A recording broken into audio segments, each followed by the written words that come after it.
Praise lord, హల్లెలూయా. మరి దేవుని నామమునకు స్తోత్రములు. కూడి వచ్చిన మీ అందరికీ వందనములు. మరి ఈ సమయంలో పరిశుద్ధ గ్రంథము వైపుకి తిరుగుదాము. అందరూ బైబిల్ గనక ఉన్నట్లయితే పరిశుద్ధ గ్రంథంని చూడండి. పరిశుద్ధ గ్రంథంలో ప్రకటన గ్రంథం 6వ అధ్యాయము 12వ వచనము నుండి చదువుదాం. ఆయన 6వ ముద్రను ఇప్పినప్పుడు నేను చూడగా పెద్ద భూకంపము కలిగెను. సూర్యుడు కంబలి వలె నలుపాయెను. చంద్రబింబమంతయు రక్తవర్ణమాయను. పెద్ద గాలి చేత ఊగులాడు అంజూరపు చెట్టు నుండి అకాలపు కాయలు రాలినట్టు ఆకాశ నక్షత్రములు భూమి మీద రాలెను. మరియు ఆకాశ మండలము చుట్టబడిన గ్రంథము వలనే తొలగిపోయెను. ప్రతి కొండయు ప్రతి ద్వీపమును వాటి స్థానములు తప్పెను. భూరాజులను, ఘనులను, సహస్రాధిపతులను, ధనికులను, బలిష్ఠులను, ప్రతి దాసుడును, ప్రతి స్వతంత్రుడును కొండల గృహలలోను బండల సందులలోను దాగుకొని సింహాసనాసీనుడై ఉండువాని యొక్కయు గొర్రె పిల్ల యొక్కయు ఉగ్రత మహాదినము వచ్చెను. దానికి తాళజాలిన వాడు ఎవడు? వీరు మా మీద పడి ఆయన సన్నిధికిని గొర్రె పిల్ల ఉగ్రతకు మమ్మును మరుగు చేయుడి అని పర్వతములతోనూ బండలతోనూ చెప్పుచున్నారు. చాలండి. ప్రార్థన. స్తోత్రములు ప్రభువా, మహిమ గల రాజా, మీకే స్తుతులు స్తోత్రములు చెల్లించుకొనుచున్నాం. అయ్యా, ఈ మధ్యాహ్న కాల సమయములో నీ ప్రియబిడ్డలుగా మేమందరము నీ సన్నిధానములో కూడి ఉన్నాం. ఇప్పటిదాకా నీ ప్రియబిడ్డలు పాటల ద్వారా నిన్ను స్తుతించారు. చప్పట్లు కొట్టుచు, వాయిద్యాలు వాయించుచు, కంఠస్వరాల ద్వారా నీకు మహిమను తెచ్చారు. అతి ప్రాముఖ్యమైన సమయంలోనికి మేము వచ్చి ఉన్నాము ప్రభువా. ఈ ముద్రలు గొర్రెపిల్ల మాత్రమే తెరిచి ఉన్నది. గొర్రెపిల్లే యోగ్యుడు ముద్రలు తెరవటానికి.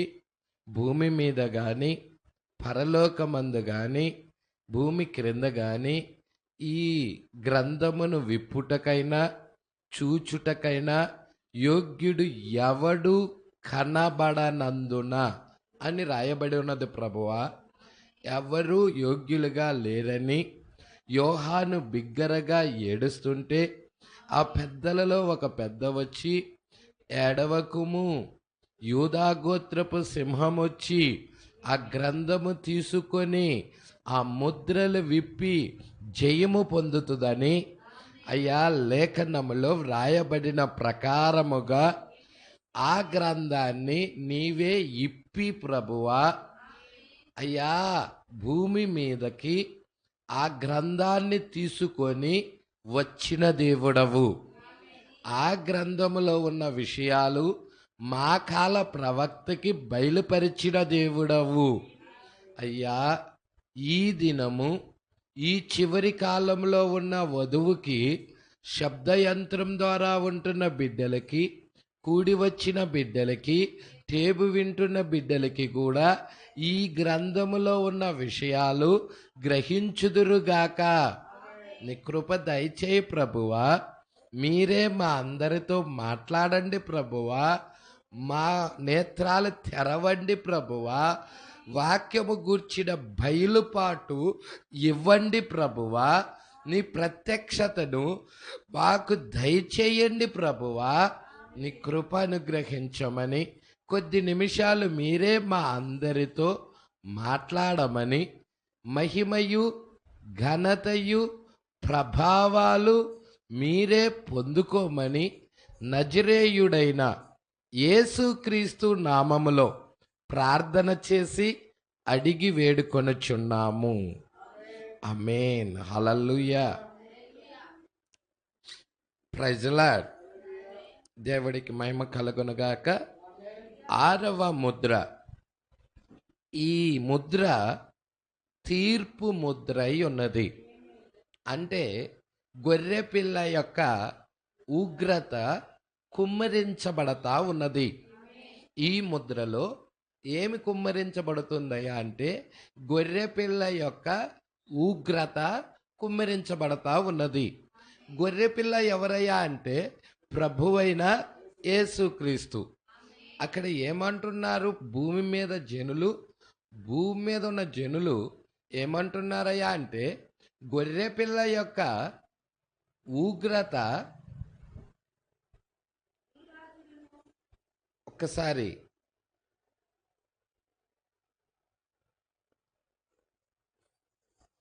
మీరు ప్రకటన గ్రంథంలోనే 6వ అధ్యాయంలోనే మనము గనక చూసినట్లయితే ఏమున్నదంటే ఇక్కడ ఇలా చెప్తుంది, గొర్రెపిల్ల యొక్కయు ఉగ్రత మహాదినం వచ్చెను, దానికి తాళజాలిన వాడు ఎవడు? మా మీద పడి ఆయన సన్నిధిని, గొర్రెపిల్ల యొక్క ఉగ్రతను మమ్మును మరుగు చెయ్యుండని పర్వతాలతో బండలతో చెబుతున్నారు.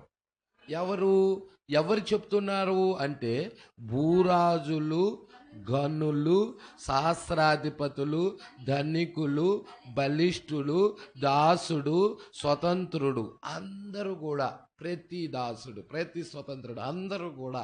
అంటే ఇది దేవుడి యొక్క ఉగ్రత తీర్పులు భూమి మీద కుమ్మరించబడతా ఉన్నాయి.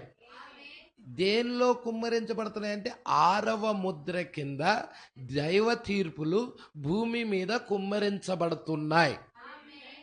ప్రజలా మీరు చూసినట్లయితే 6వ ముద్ర తీర్పు ముద్రై ఉన్నది, గొర్రెపిల్ల యొక్క ఉగ్రత ముద్రై ఉన్నది. ప్రజలా అయితే ఈ తీర్పు ముద్రప్పుడు భూమి మీద వధువు ఉండిద్దా అంటే ఉండదు. ఉండిద్దా అంటే ఉండదు. జలప్రళయం వచ్చినప్పుడు హానోకు భూమి మీద ఏమన్నా ఉన్నాడా అండి? ఉండల. జలప్రళయానికి ముందే హానోకు కొనిపోబడ్డాడు. అంటే జలప్రళయము వచ్చే ముందుగానే దేవుడు పరలోకము నుండి భూమి మీదకి రావటం. హల్లెలూయా. 7వ వాడైన హానోకుతో దేవుడు నడవటం. ప్రజల అంటే 7వ సంఘ కాలంలో ఉన్న పరిశుద్ధులతో దేవుడు నడవటం. వాళ్ళు ఈ భూమిని విడిచి ఆ తీర్పు భూమి మీదకి వచ్చే ముందుగానే, ఆ ఉగ్రత వచ్చే ముందుగానే వాళ్ళు కొనిపోబడతారు. తీర్పు ముద్రై ఉన్నది. అక్కడ జలప్రళయం ఎలాగా తీర్పై ఉన్నదో, భూమి మీద ఉన్న ప్రజలకు తీర్పై ఉన్నదో, హల్లెలూయా, అదే 6వ ముద్ర. జలప్రళయం తీర్పులు కుమ్మరించబడుతున్నాయి. భూరాజుల మీద తీర్పులు, భూమి మీద ఉన్న ప్రజల మీద తీర్పులు కుమ్మరించబడతా ఉన్నాయి. ప్రజల అంటే తీర్పు వస్తుందంటే కృప ఏమైంది? కృప వెళ్ళిపోయిందని అర్థం. కృప వెళ్ళిపోతేనే తీర్పులు భూమి మీదకి వచ్చేది. కృప ఉన్నంత కాలము తీర్పులు భూమి మీదకి, గొర్రెపిల్ల యొక్క తీర్పులు భూమి మీదకి రావు. ప్రజల్లా అందుకే గొర్రెపిల్ల యొక్క ఉగ్రత, ఆ తీర్పు దినము భయంకరంగా ఉంటుందని. ఎంత భయంకరంగా ఉండిద్దయా అంటే, కొండలలోకి, బండ సందులలోకి జ్వరబడి ఆ ఉగ్రత నుండి మమ్మల్ని కాపాడండి అని ఆ బండలతో చెప్పుతారంట ప్రజలు. అంత భయంకరమైన ఉగ్రత భూమి మీదకి రాబోతా ఉందని. ఆ ఉగ్రతని తాళజాలిన వాడు ఎవడు? తట్టుకోగలిగినవాడు ఎవడు? అంత ఆ ఉగ్రతని తట్టుకోగలిగిన వాడు ఎవడు? హల్లెలూయా. అంత ఉగ్రత భూమి మీదకి వస్తూ ఉంది. ఇంత కారణం ఏంటయ్యా అంటే, ప్రజలు పాపం ఎక్కువైపోయి ఉన్నది, వాక్యాన్ని త్రోసేసి ఉన్నారు, వాక్యాన్ని విసర్జించి ఉన్నారు, వాక్యానికి తన వీపు చూపించి ఉన్నారు. అందుకే ప్రజల మీదకి దైవ తీర్పులు అనేవి వస్తూ ఉన్నాయి. రైతుల్లా దానికి ముందే, ఆ తీర్పులు వచ్చే ముందే వధువేమైందంటే భూమి మీద నుండి కొనిపోబడుతుంది.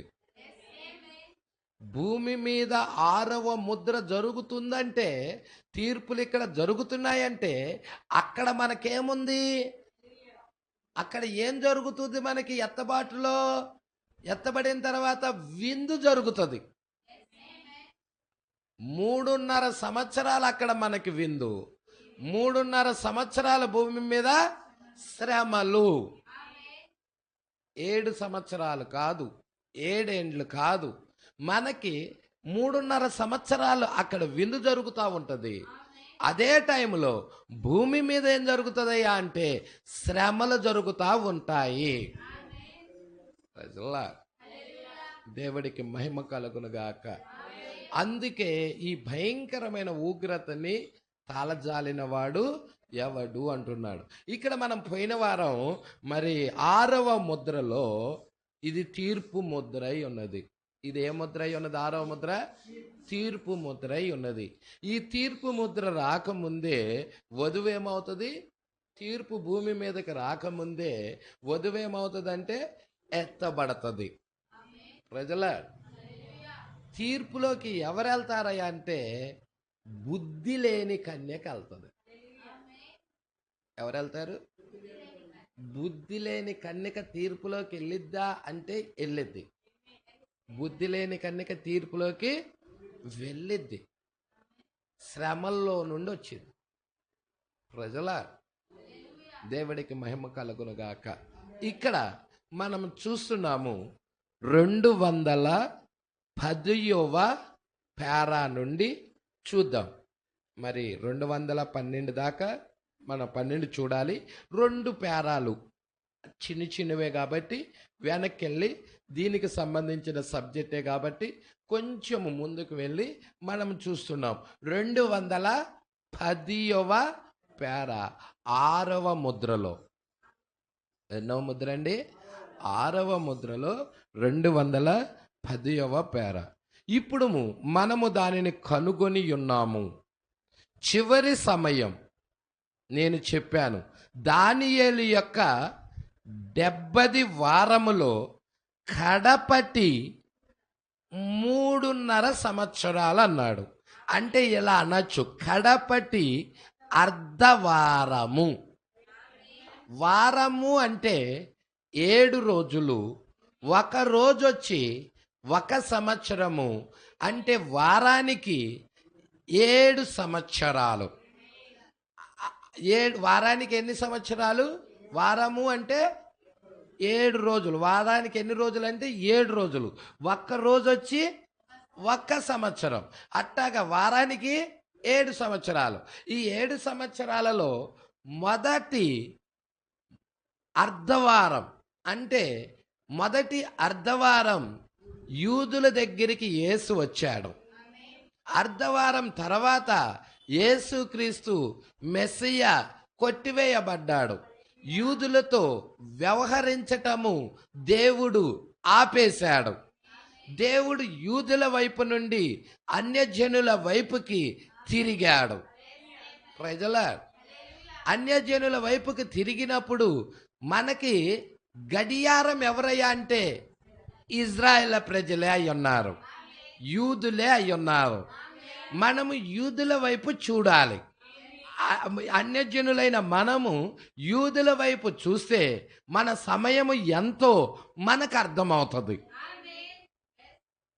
ప్రజల ఇక్కడ మనం చూస్తున్నాము, యేసు ఏం చెప్పాడయ్యా అంటే అంజూరపు చెట్టు లేతదై చిగిరించినప్పుడు వసంతకాలము సమీపముగా ఉన్నదని తెలుసుకోమన్నాడు.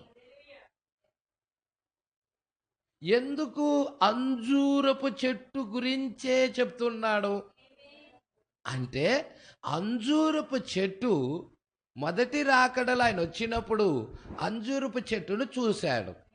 దాని మీద కాయలు ఏమైనా ఉంటాయేమోనని చూసినప్పుడు అది కాయలు కాసే కాలము కాదు, దానిని శపించాడు. తర్వాత ఏమైనది? హల్లెలూయా, అది ఎండిపోయినది, మరుసటికి అది వడబడిపోవటం అదంతా చూస్తూ ఉన్నాం. అయితే ఇక్కడ మనం చూస్తున్నాము, ఏం కనబడుతుందయ్యా అంటే యేసు ఏం చెప్తున్నాడంటే ఈ 2000 సంవత్సరాల వ్యవధిలో దేవుడు వారితో వ్యవహరించలేదు, అన్యజనులతోనే దేవుడు వ్యవహరిస్తూ ఉన్నాడు. అయితే అంజూరపు చెట్టును చూచి ఒక ఉపమానము నేర్చుకోండి అంటున్నాడు. ఎందుకు అంటున్నాడయ్యా అంటే అంజూరపు చెట్టు ఎవరిని సూచిస్తుందయ్యా అంటే ఇజ్రాయేల్ ప్రజలను సూచిస్తుంది. హల్లెలూయా. మరి వాళ్ళు ప్రపంచానికి చెల్లాచెదురై వెళ్ళిపోయిన ఇజ్రాయేల్ ప్రజలు క్రీస్తు శకం 70వ సంవత్సరంలో టైటస్ చక్రవర్తి ఆ పట్టణాన్ని ముట్టడేసినప్పుడు అక్కడ వధ జరిగినది. ప్రజల దానికి ముందుగానే పారిపోయారు, ఆ పట్టణాన్ని వదిలేసి ముందే ఇజ్రాయేల్ ప్రజలు తప్పించుకొని ఏర్పాటులో ఉన్నవారు వెళ్ళిపోయారు. ఆయన స్వరం విన్న వాళ్ళు వెళ్ళిపోయారు. ఈరోజు కూడా ఆయన స్వరం విన్న వాళ్ళు తప్పించుకొని ఈ ఉగ్రత రాకముందే, ఈ తీర్పు రాకముందే, దైవ తీర్పులు ఈ అన్ని జనుల మీదకి రాకముందే ఈమె కూడా తప్పించుకొని వెళ్ళిపోతుంది, ఎత్తబాటులో వెళ్ళిపోతుంది. ఎవరు తప్పించుకొని వెళ్ళారయ్యా అంటే ఎవరైతే ఆయన స్వరము విన్నారో వారే వెళ్ళిపోయారు. ఆయన వాక్యానికి ఎవరైతే లోబడి జీవితాలు అర్పించి వాక్య ప్రకారంగా కుటుంబాన్ని కట్టుకుంటారో వారే ఎత్తబాటులో వెళ్ళిపోతున్నారు. ప్రజల దేవుడికి మహిమ కలుగును గాక. మిగతా వారి పరిస్థితి ఏంటయ్యా అంటే వారు గొర్రెల వలె వదకతే వెళ్ళిపోతారు. వారందరూ కూడా వధశాలకు నడిపించబడతారు అంతే. ఆ తీర్పులోకి నెట్టివేయబడుతున్నారు వాళ్ళంతా అంతే. లోకమంతా కూడా తీర్పులోకి నెట్టివేయబడతా ఉన్నది. ఆ నెట్టివేయబడే ముందుగానే అన్ని జనులకి కృపాకాలం ఉన్నది. ఆ కృపలో ఆయన వాక్యము ఆయనే దేవుడే మేఘము ధరించుకొని 7 ముద్రల పుస్తకాన్ని తీసుకొని ఆ గ్రంథాన్ని తీసుకొని భూమి మీదకి వచ్చి ఆయన ఎన్నుకున్న వారికి ఆ గ్రంథాన్ని ఇస్తా ఉన్నాడు, ఆ బయలుపాటి ఇస్తా ఉన్నాడు. ప్రవక్త ద్వారాగా వర్తమానము ప్రపంచానికి వెళ్ళిపోయి ఉన్నది. ఈరోజు టేప్స్ ద్వారా వెళ్ళిపోయినది, బుక్స్ ద్వారా వెళ్ళిపోయినది, వెళ్ళలేదు అనటానికి లేనే లేదు. ప్రతి ప్రాంతానికి కూడా వెళ్ళిపోయింది సువార్త. అందరూ కూడా దానిని టచ్ చేసి కూడా చూస్తా త్రోసేసేవాళ్ళు బోలెడు మంది లేకపోలేదు. హల్లెలూయా. అయితే ఏం జరుగుతా ఉందయ్యా అంటే ఇది కృప ద్వారాగా నీకు ఇవ్వబడిన వర్తమానము. అయితే ఈ వర్తమానాన్ని నువ్వు అంగీకరిస్తేనేమో ఇది కృపావర్తమానముగా ఉంటుంది. ఈ వర్తమానాన్ని నువ్వు త్రోసేస్తేనేమో ఇది తీర్పు వర్తమానముగా మారుతుంది. ఇదే తీర్పు వర్తమానముగా మారుతుంది. ప్రజల అందుకే ఇక్కడ అంటున్నాడు, వారికి అర్ధవారము సేవ చేసిన ఈ యూదుల దగ్గరికి యేసు వచ్చి అర్ధవారము ఆయన సేవ చేశాడు. తర్వాత ఇంకా అర్ధవారం మిగులుంది వారికి. మొదటి అర్ధవారంలో యూదులు యేసుక్రీస్తుని స్వీకరించలేదు. ప్రజల వారి కొరకు దేవుడు ఏం చేశాడంటే, దానియేలు 70 వారాల్లో ఆ 70వ వారములో 2 భాగాలు చేసి అర్ధవారం యేసుని త్రోసేశారు. అర్ధవారము చివరి అర్ధవారంలో అదే యేసుని సొంత రక్షకుడిగా వారు అంగీకరిస్తున్నారు. మొదటి అర్ధవారంలోనేమో యేసుని త్రోసేశారు, చివరి అర్ధవారంలోనేమో యేసుని స్వీకరిస్తున్నారు. ప్రజల నీ మొదటి జన్మ ప్రజల ప్రకృతి సంబంధమైన జన్మ ద్వారాగా యేసును త్రోసేస్తున్నావు, యేసును సిలువకు అప్పచెప్తున్నావు. కొత్త జన్మ ద్వారాగా యేసును సొంత రక్షకుడుగా నువ్వు అంగీకరిస్తున్నావు, నీ జీవితంలో తీసుకుంటున్నావు పరిశుద్ధాత్మ బాప్తిజం ద్వారాగా. అందుకే ఇక్కడ అంటున్నాడు, ఏమంటున్నాడయ్యా అంటే, ఆ 70వ వారంలో కడపటి వారం ఉంది, కడపటి అర్ధవారం ఉంది. 3.5 సంవత్సరాలు, 3 సంవత్సరాల 6 నెలలు అన్నమాట. హల్లెలూయా. ఇప్పుడు దానిని ఇంకొద్ది విపులముగా నేను వివరించేదను. ఏమంటున్నాడు?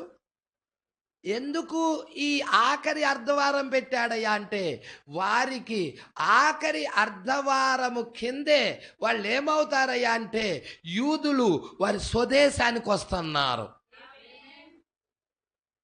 అంజూరపు చెట్టు లేతదై చిగురించటం. అప్పుడు ఆయన ద్వారము దగ్గరే, తలుపు దగ్గరే, సమీపముగానే ఉన్నాడని తెలుసుకోమన్నాడు.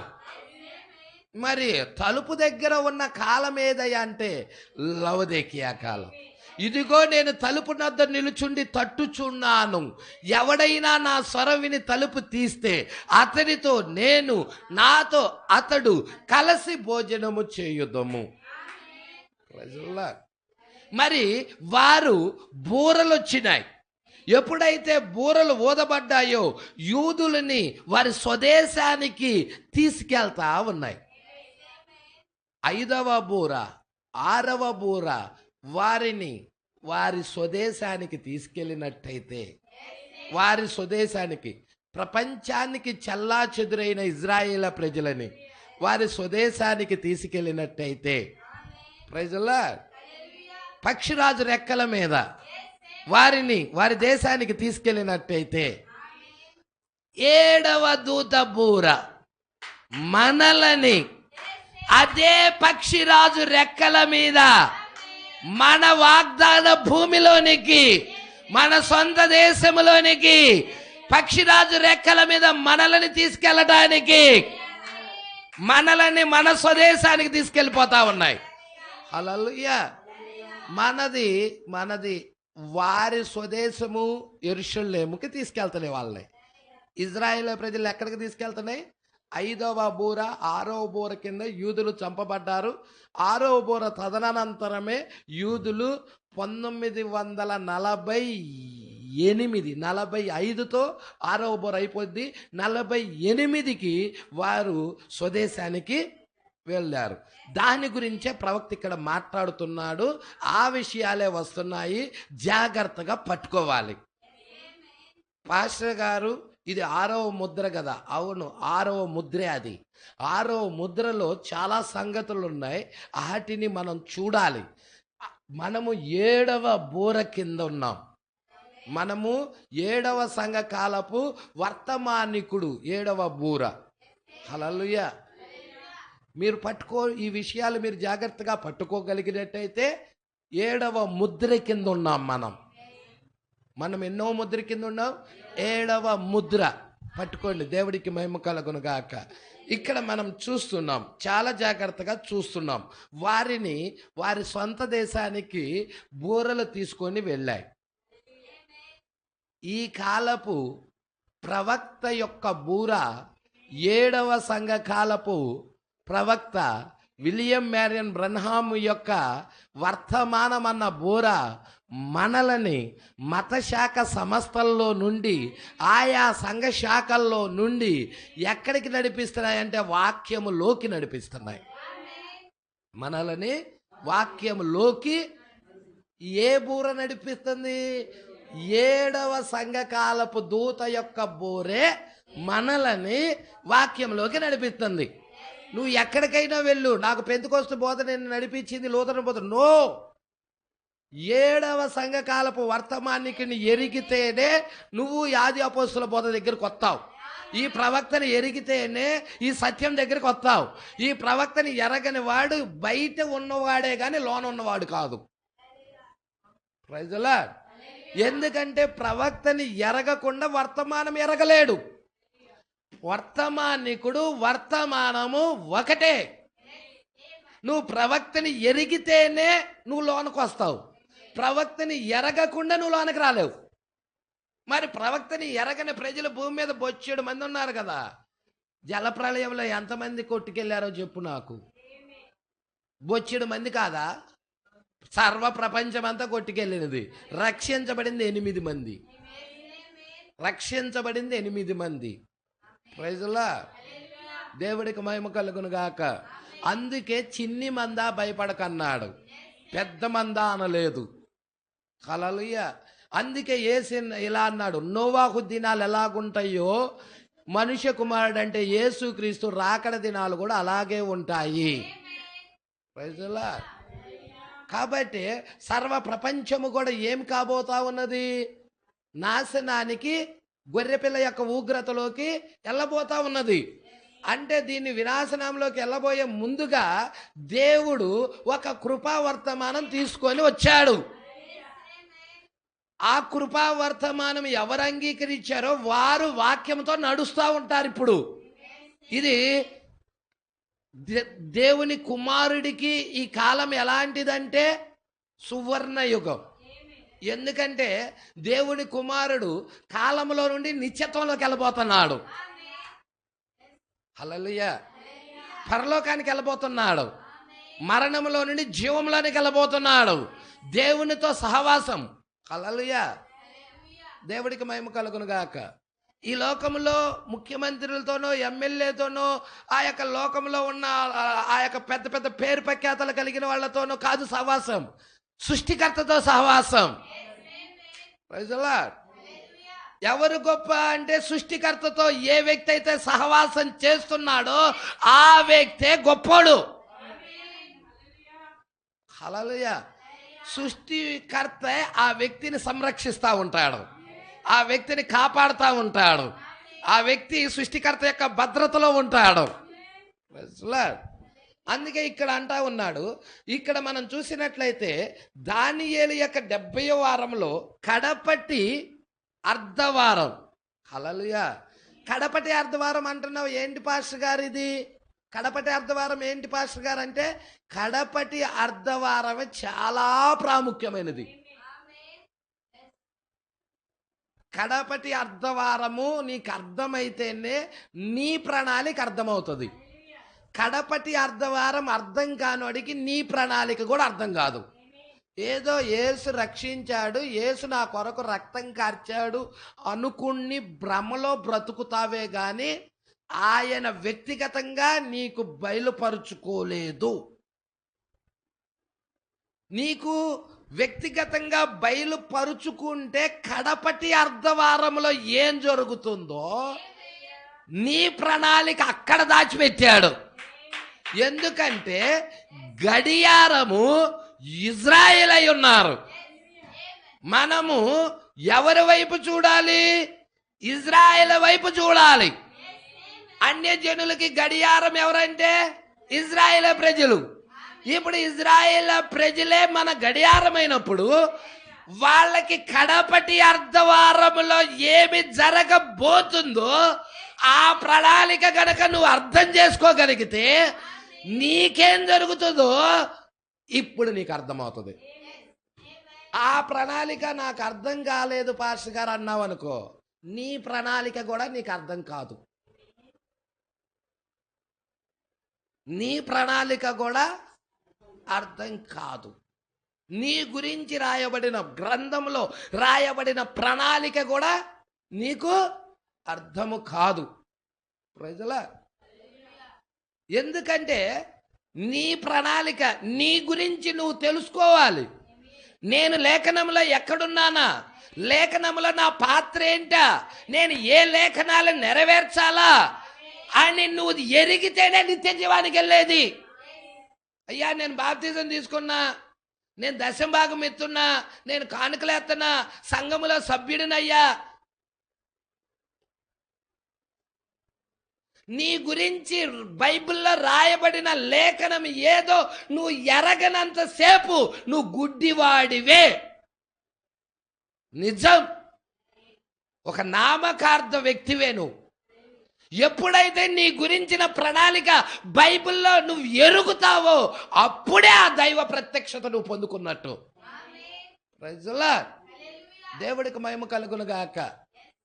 మరి యేసు తన గురించిన లేఖనాన్ని తీసుకొని చూపించాడా? యేసు తన గురించిన లేఖనాన్ని తీసుకొని చూపించాడా? ఈ దినము ఈ లేఖనము నెరవేరిందని చెప్పేశాడు. విలియం మ్యారియం బ్రన్హాము తన గురించిన లేఖనాన్ని చూపించుకున్నాడా? మరి నీ గురించిన లేఖనం ఎక్కడా? ఏ లేఖనం నువ్వు నెరవేర్చాలి? ఇప్పుడు ఏ లేఖనాల కింద నువ్వు ఉన్నావు? ఇప్పుడు ఏ లేఖనము నెరవేర్చబోతున్నావు? ఏ లేఖనము నెరవేర్చుతూ ఉన్నావు? ఈ సంగతులు వ్యక్తిగతంగా తెలియాలి. చర్చికి వెళ్ళాను, వచ్చాను, చాలామంది వెళ్ళొస్తారు. ఏం చెప్పారమ్మా పాస్టర్ గారు? పాస్టర్ గారు చెప్పారు, బాగానే చెప్పారు. కానీ నీ గురించిన ప్రణాళిక నువ్వు ఎరిగావా? ఒకళ్ళ గురించి పక్కన పెట్టు, నీ పక్కనాడిది పక్కన పెట్టు. నీ పక్కనాడిది కాదు, నీ భర్తది కాదు, నీ భార్యది కాదు, నీ కూతురుది కాదు, నీ కొడుకుది కాదు. నీ గురించిన ప్రణాళిక నువ్వెరిగావా? ఇదిగో ఈ లేఖనము నా గురించి చెప్పబడి ఉన్నది, ఈ లేఖనము నేనే. ఈ లేఖనాన్ని నేను ఇప్పుడు నెరవేరుస్తున్నా. ఆ స్థానానికి నువ్వు వెళ్ళనంతసేపు నువ్వు ఎత్తబాటులో వెళ్ళలేవు. ఎత్తబాటులో వెళ్ళలేవు అనుకుంటున్నావు. ఎత్తబాటులో వెళ్తాను, ఆయన కృప ఉంటే ఎత్తబడతాను. కృప ఇచ్చాడు. ఎందుకు కృప ఇచ్చాడయ్యా అంటే నీ గురించిన ప్రణాళిక బైబిల్లో ఎక్కడుందో నువ్వు చర్చి చేస్తావేమని కృప ఇచ్చాడు. ఎతుకు కనుక్కోండి, వెదుకుడి దొరుకును. వెదుకుడి. ఏమి వెతుకుతున్నావు? ఈ దినము నువ్వేమి వెతుకుతున్నావు? హల్లెలూయా. ఇది పట్టుకోవాలి, ఈ ప్రణాళిక పట్టుకోవాలి. దేవుడికి మహిమ కలుగును గాక. హల్లెలూయా. అందుకే ఇక్కడ అంటున్నాడు, చూద్దాం, కొంచెం ముందుకు చూద్దాం. 211వ పేర. అందుకే ఈ ముద్రలు, చాలామంది ముద్రల జోలి వెళ్ళకపోవటానికి కారణం ఏంటయ్యా అంటే వాళ్ళకి అర్థం కాల. సేవకులనే వాళ్ళకే అర్థం కాల. ఏం స్పీచ్ చేస్తారు? ఉంది, దీని గురించి చదువుతారు, చదువుకుంటే వెళ్ళిపోతారు. ఉపయోగం ఏంటి? హల్లెలూయా. దీని గురించిన గ్రహింపు రావాలి, ప్రత్యక్షత రావాలి. దీని గురించిన లేఖనం యొక్క బయలుపాటు రావాలి. అప్పుడే వాక్యంలో నీ స్థానం ఏదో నువ్వు చూడగలుగుతావు. అప్పుడు దాకా నువ్వు చూడలేవు. Praise the lord. అందుకే ఫాస్టింగ్ ఉండి నీ గురించి నువ్వు ప్రేయర్ చేసుకోవాలి. అయ్యా నా గురించిన లేఖనాలు బైబిల్లో ఉన్నాయి అన్నారు, ముందుగానే ప్రవక్తలు రాసేశారు దాని గురించి. నా గురించిన లేఖనాలు నాకు చూపించవా ప్రభువా అని ప్రార్థించాలి. నేను ఏ లేఖనాలు నెరవేర్చడానికి వచ్చాను? ఈ భూమి మీదకి నువ్వు నన్ను పంపించింది నేను ఏ లేఖనాలు నెరవేర్చాలి? ఆ లేఖనాల్లో నేను ఉన్నానా? ఆ లేఖనాల్లో నేను నెరవేరుస్తున్నానా? ఇవి మనం చూడాలి. Praise the lord. లేఖనాలు నెరవేర్చేవాడే ఎత్తబాటులో వెళ్ళేది. లేఖనాలు నెరవేర్చకుండా నీ గురించిన ప్రణాళిక నువ్వు ఎరగకుండా నువ్వు ఎత్తబాటులో వెళ్ళలేము. ఎట్ట వెళ్తావు? నువ్వెవరు అంటే నేనెవరినంటే ఎట్ట వెళ్తావు? హల్లెలూయా. అందుకే ఇక్కడ అంటున్నాడు చూడండి, ఇప్పుడు దాన్ని కొద్దిగా విపులముగా నేను వివరించదను. ఏలయనగా ఎల్లప్పుడూ ఎవరైనాను దానిని గమనించుచూనే ఉండుటను నేను చూస్తున్నాను. మరియు నేను ఒక బోధకునిగా ఆ కార్యమును తేటగా చెప్పగోరుచున్నాను. చూసారా అండి, ప్రవక్తలో ఎన్ని పరిచర్యలు ఉన్నాయో. సువార్థికుడు పరిచర్య చేసి ప్రపంచమంతా చుట్టాడా? ప్రవక్త పరిచర్య చేశాడా ఆయన? సువార్థికుడు పరిచర్య చేశాడా ఆయన? సంఘ కాపరి పరిచర్య చేశాడా? బోధకుడు పరిచర్య చేశాడా? అపోస్తులుడు పరిచర్య చేశాడా? 5 పరిచర్యలు ప్రవక్తలో ఉన్నాయి. ప్రజలా 5 పరిచర్యలు ప్రవక్తలో ఉన్నాయి. ఆయన అపోస్తులుడుగా పంపించబడ్డాడు. అపోస్తులుడు పరిచర్య ఉంది ఆయనలో. ఆయన సువార్థికుడిగా తిరిగి సువార్త ప్రకటించాడు. ఆయన సంఘ కాపరిగా చేశాడు. ఆ సంఘ కాపరత్వాన్ని నెవిలికి అప్పచెప్పాడు. తర్వాత ఆయన ప్రవక్తగా ఉన్నాడు. ఆయన ఉపదేశకుడుగా కూడా చేశాడు.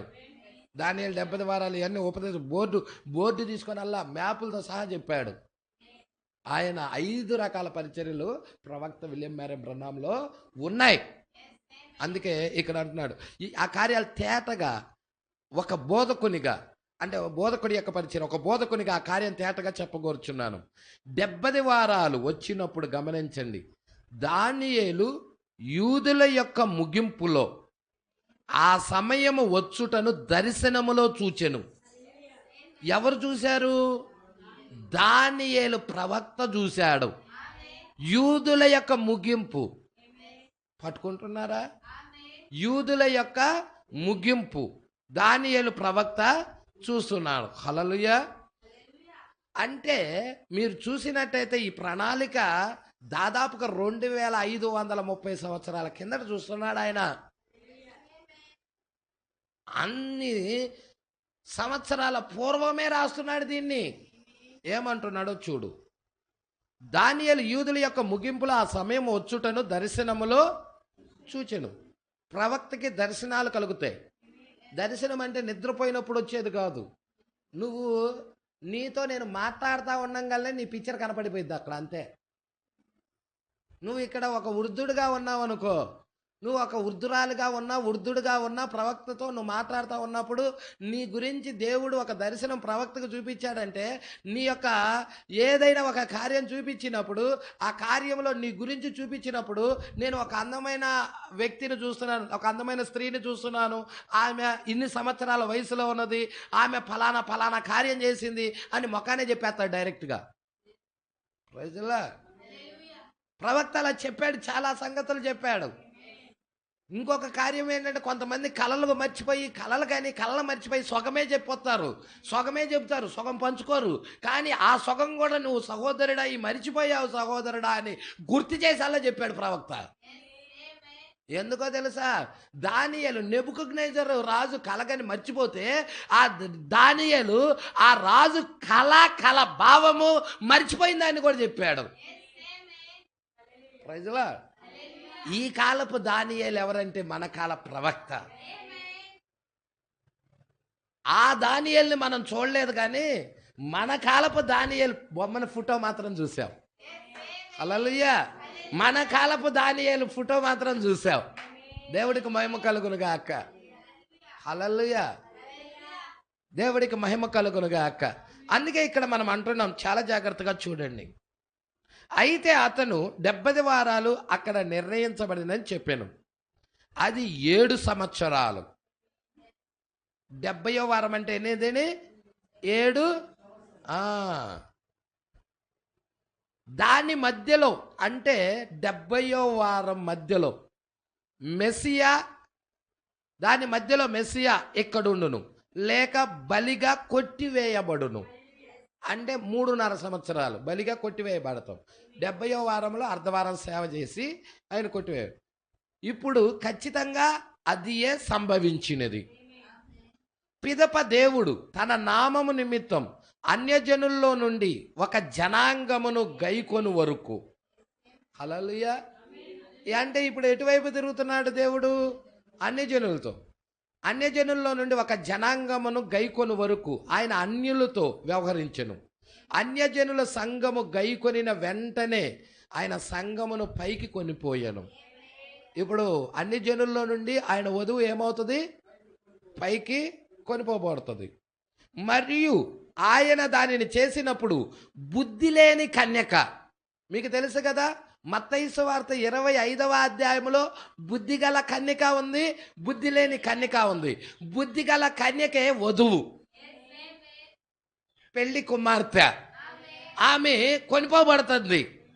ఆ అర్ధరాత్రి వేళ ఇదిగో పెళ్లి కుమారుడు అతను ఎదుర్కొని రండి అని కేకేసినప్పుడు ఆ కేక విని తను తాను సిద్ధపరుచుకుంది. ఆ కేకేంటి? ఆ కేకేంటి? అతని యొక్క వర్తమానం ఏంటి? కేకేసిన వ్యక్తి ఎవరంటే విలియం మెరన్ బ్రహ్నాం అయి ఉన్నాడు. హల్లెలూయా. ఏంటి ఆ కేక అంటే? పెళ్లి కుమారుడు ఇడుగో, ప్రైజ్ ది లార్డ్, అతన్ని ఎదుర్కొని రండి అంటే పెళ్లి కుమారుడి యొక్క వర్తమానాన్ని తీసుకొచ్చాడు. ఇప్పుడు పెళ్లి కుమారుడి యొక్క వర్తమానాన్ని అంగీకరించాలి. ఇక్కడ బుద్ధిగల కన్యక అంగీకరించాలి. బుద్ధిగల కన్యక అంగీకరించి ఆ గొర్రె పిల్ల భార్య తను తాను సిద్ధపరచుకోవాలి. హల్లెలూయా. ఇప్పుడు ఆ బుద్ధిగల కన్యక ఏం చేసింది? సిద్ధెలలో నూనె, దివిటీలో నూనె 2 తీసుకెళ్ళింది. బుద్ధి లేని కన్యక ఏం చేసింది? దివిటీలో నూనె తీసుకెళ్ళింది కానీ సిద్ధెల్లో నూనె తీసుకెళ్ళా. హల్లెలూయా. ఇప్పుడు ఎత్తబడాలి అంటే దివిటీలో మాత్రమే నూనె కాదు, సిద్ధెలలో కూడా కావాలి. అంటే ఎక్స్ట్రా ఆయిల్. అది ఏంటది? Extra oil. నిన్ను స్వస్థపరిచే యెహోవా ఆయన నీతో మాట్లాడతాడు, నీకు దర్శనములు, నీకు కలలిస్తాడు, నీతో దర్శనములు ఇస్తాడు, నువ్వు చక్కగా దేవుడు నీతో మాట్లాడుతూ ఉంటాడు, అన్నీ జరుగుతూనే ఉంటాయి. కానీ సిద్ధెలలో నూనె కావాలి. దివిటీలో మాత్రమే ఉంటే చాలదు.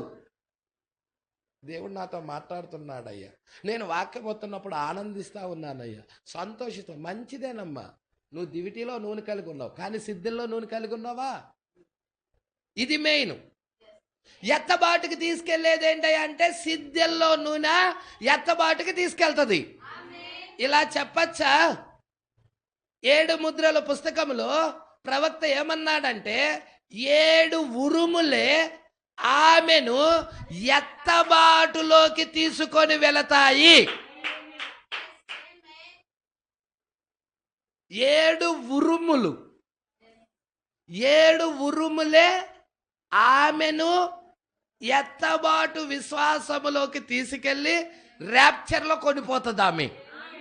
అంటే 7 ఉరుములే ఏమై ఉన్నాయంటే సిద్ధెలలో నూనె ఉన్నది. అది ప్రైజ్ ది లార్డ్. నీకు ఎత్తబాటు విశ్వాసం ఇచ్చేదే అది. ప్రవక్తిలా అన్నాడు, నూనె ఏదో కాదు, పరిశుద్ధాత్మ. పరిశుద్ధాత్మ అంటే ఎవరు? దేవుడే. ఉరుమంటే ఏదో కాదు, దేవుని యొక్క స్వరమే ఉరుమై ఉన్నదని ప్రవక్త చెప్పాడు. Praise the lord. అంటే ఇక్కడ మనం చాలా జాగ్రత్తగా గమనిద్దాం. మరి 7 ఉరుములు గూర్చిన బయలుపాటు లేకుండా ర్యాప్చర్లో వెళ్తామా? 7 ఉరుములు గూర్చిన బయలుపాటు వస్తుందంటే నీకు గ్రంథం అంతా విప్పబడుతుందని అర్థం. ఆది కాండము నుండి ప్రకటన గ్రంథం వరకు గ్రంథం అంతా కూడా నీకు తేటగా తెలియపరచబడుతుంది. లేఖనంలో నీ స్థానం ఏదో, అవతల వ్యక్తి స్థానం ఏదో, అవతల వ్యక్తి ఏ పాత్ర పోషిస్తున్నాడో, నువ్వు ఏ పాత్రలో ఉన్నావో అర్థమవుతా ఉన్నది అక్కడ.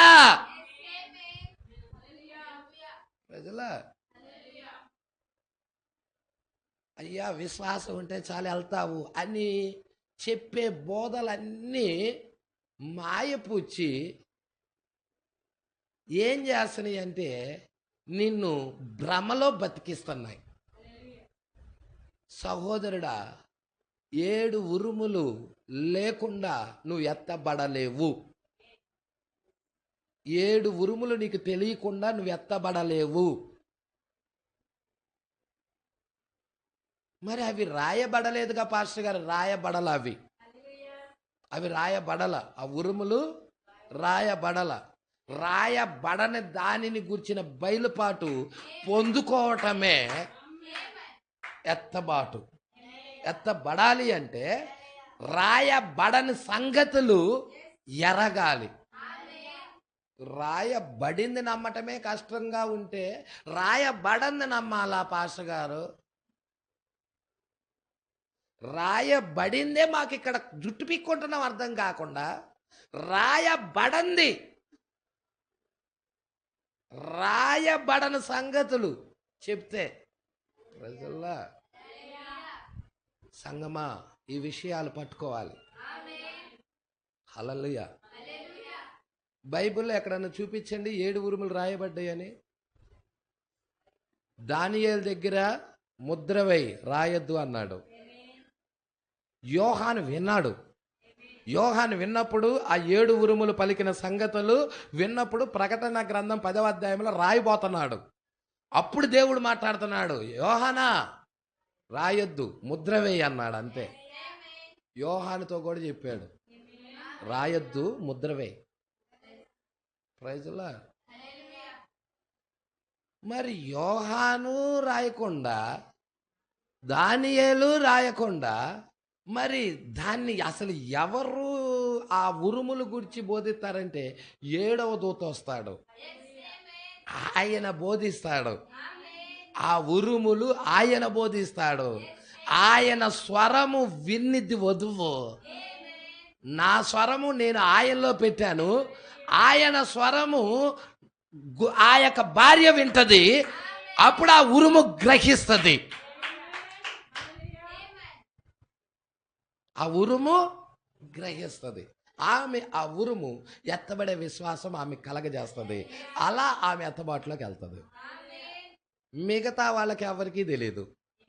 ఈమె అలంకరించుకుంటున్న సంగతి, ఈమె తన్ను తాను ఇంటిలో ఉండి సిద్ధపరుచుకుంటున్న సంగతి, ఈమె తన్ను తాను దేవునికి విధేయురాలుగా అప్పగించుకొని దేవుడికి లోబడి మరి ఆత్మీయతలో ఎదుగుతున్న సంగతి తనకే కానీ బయట వ్యక్తికి, పక్కన సహోదరికి కూడా తెలియదు. తెలియనే తెలియదు. పక్కనోడికి కూడా తెలియదు. ఎత్తబాటైంది సంగతి లోకానికి తెలియదు. ఎత్తబడిన సంగతి ప్రజలకు తెలుసంటవా? అరే రే, ఇక్కడ కూటాలు పెట్టుకునే వాళ్ళు, ఇక్కడ ఉండేవాళ్ళు ఎక్కడికి వెళ్ళారో ఏంటో అనుకుంటారు. అంతే. ఎత్తబడ్డారన్న సంగతి కూడా తెలియదు. మరి వాళ్ళు ఎలా గ్రహిస్తారు పాస్టర్ గారు ఎత్తబడ్డారని? అదిగో మోషే ఏలియాలు చూసి, మోషే ఏలియాలు వచ్చేసారా, ఎత్తబాటు అయిపోయింది. యూదుల దగ్గరికి వెళ్ళిపోయింది ఆ కృప, అన్ని జనుల్లో కృప వెళ్ళిపోయింది. యూదుల దగ్గరికి కృప వెళ్ళిపోయిందంటే అర్థం ఏంటి? ఇటు ఇటు కృప తీసేయబడిందని అర్థం. ప్రజల్లా. మరి కృప ఉన్నప్పుడే సరి చేసుకోలేనోడు కృప వెళ్ళిపోయినా సరి చేసుకుంటాడండి?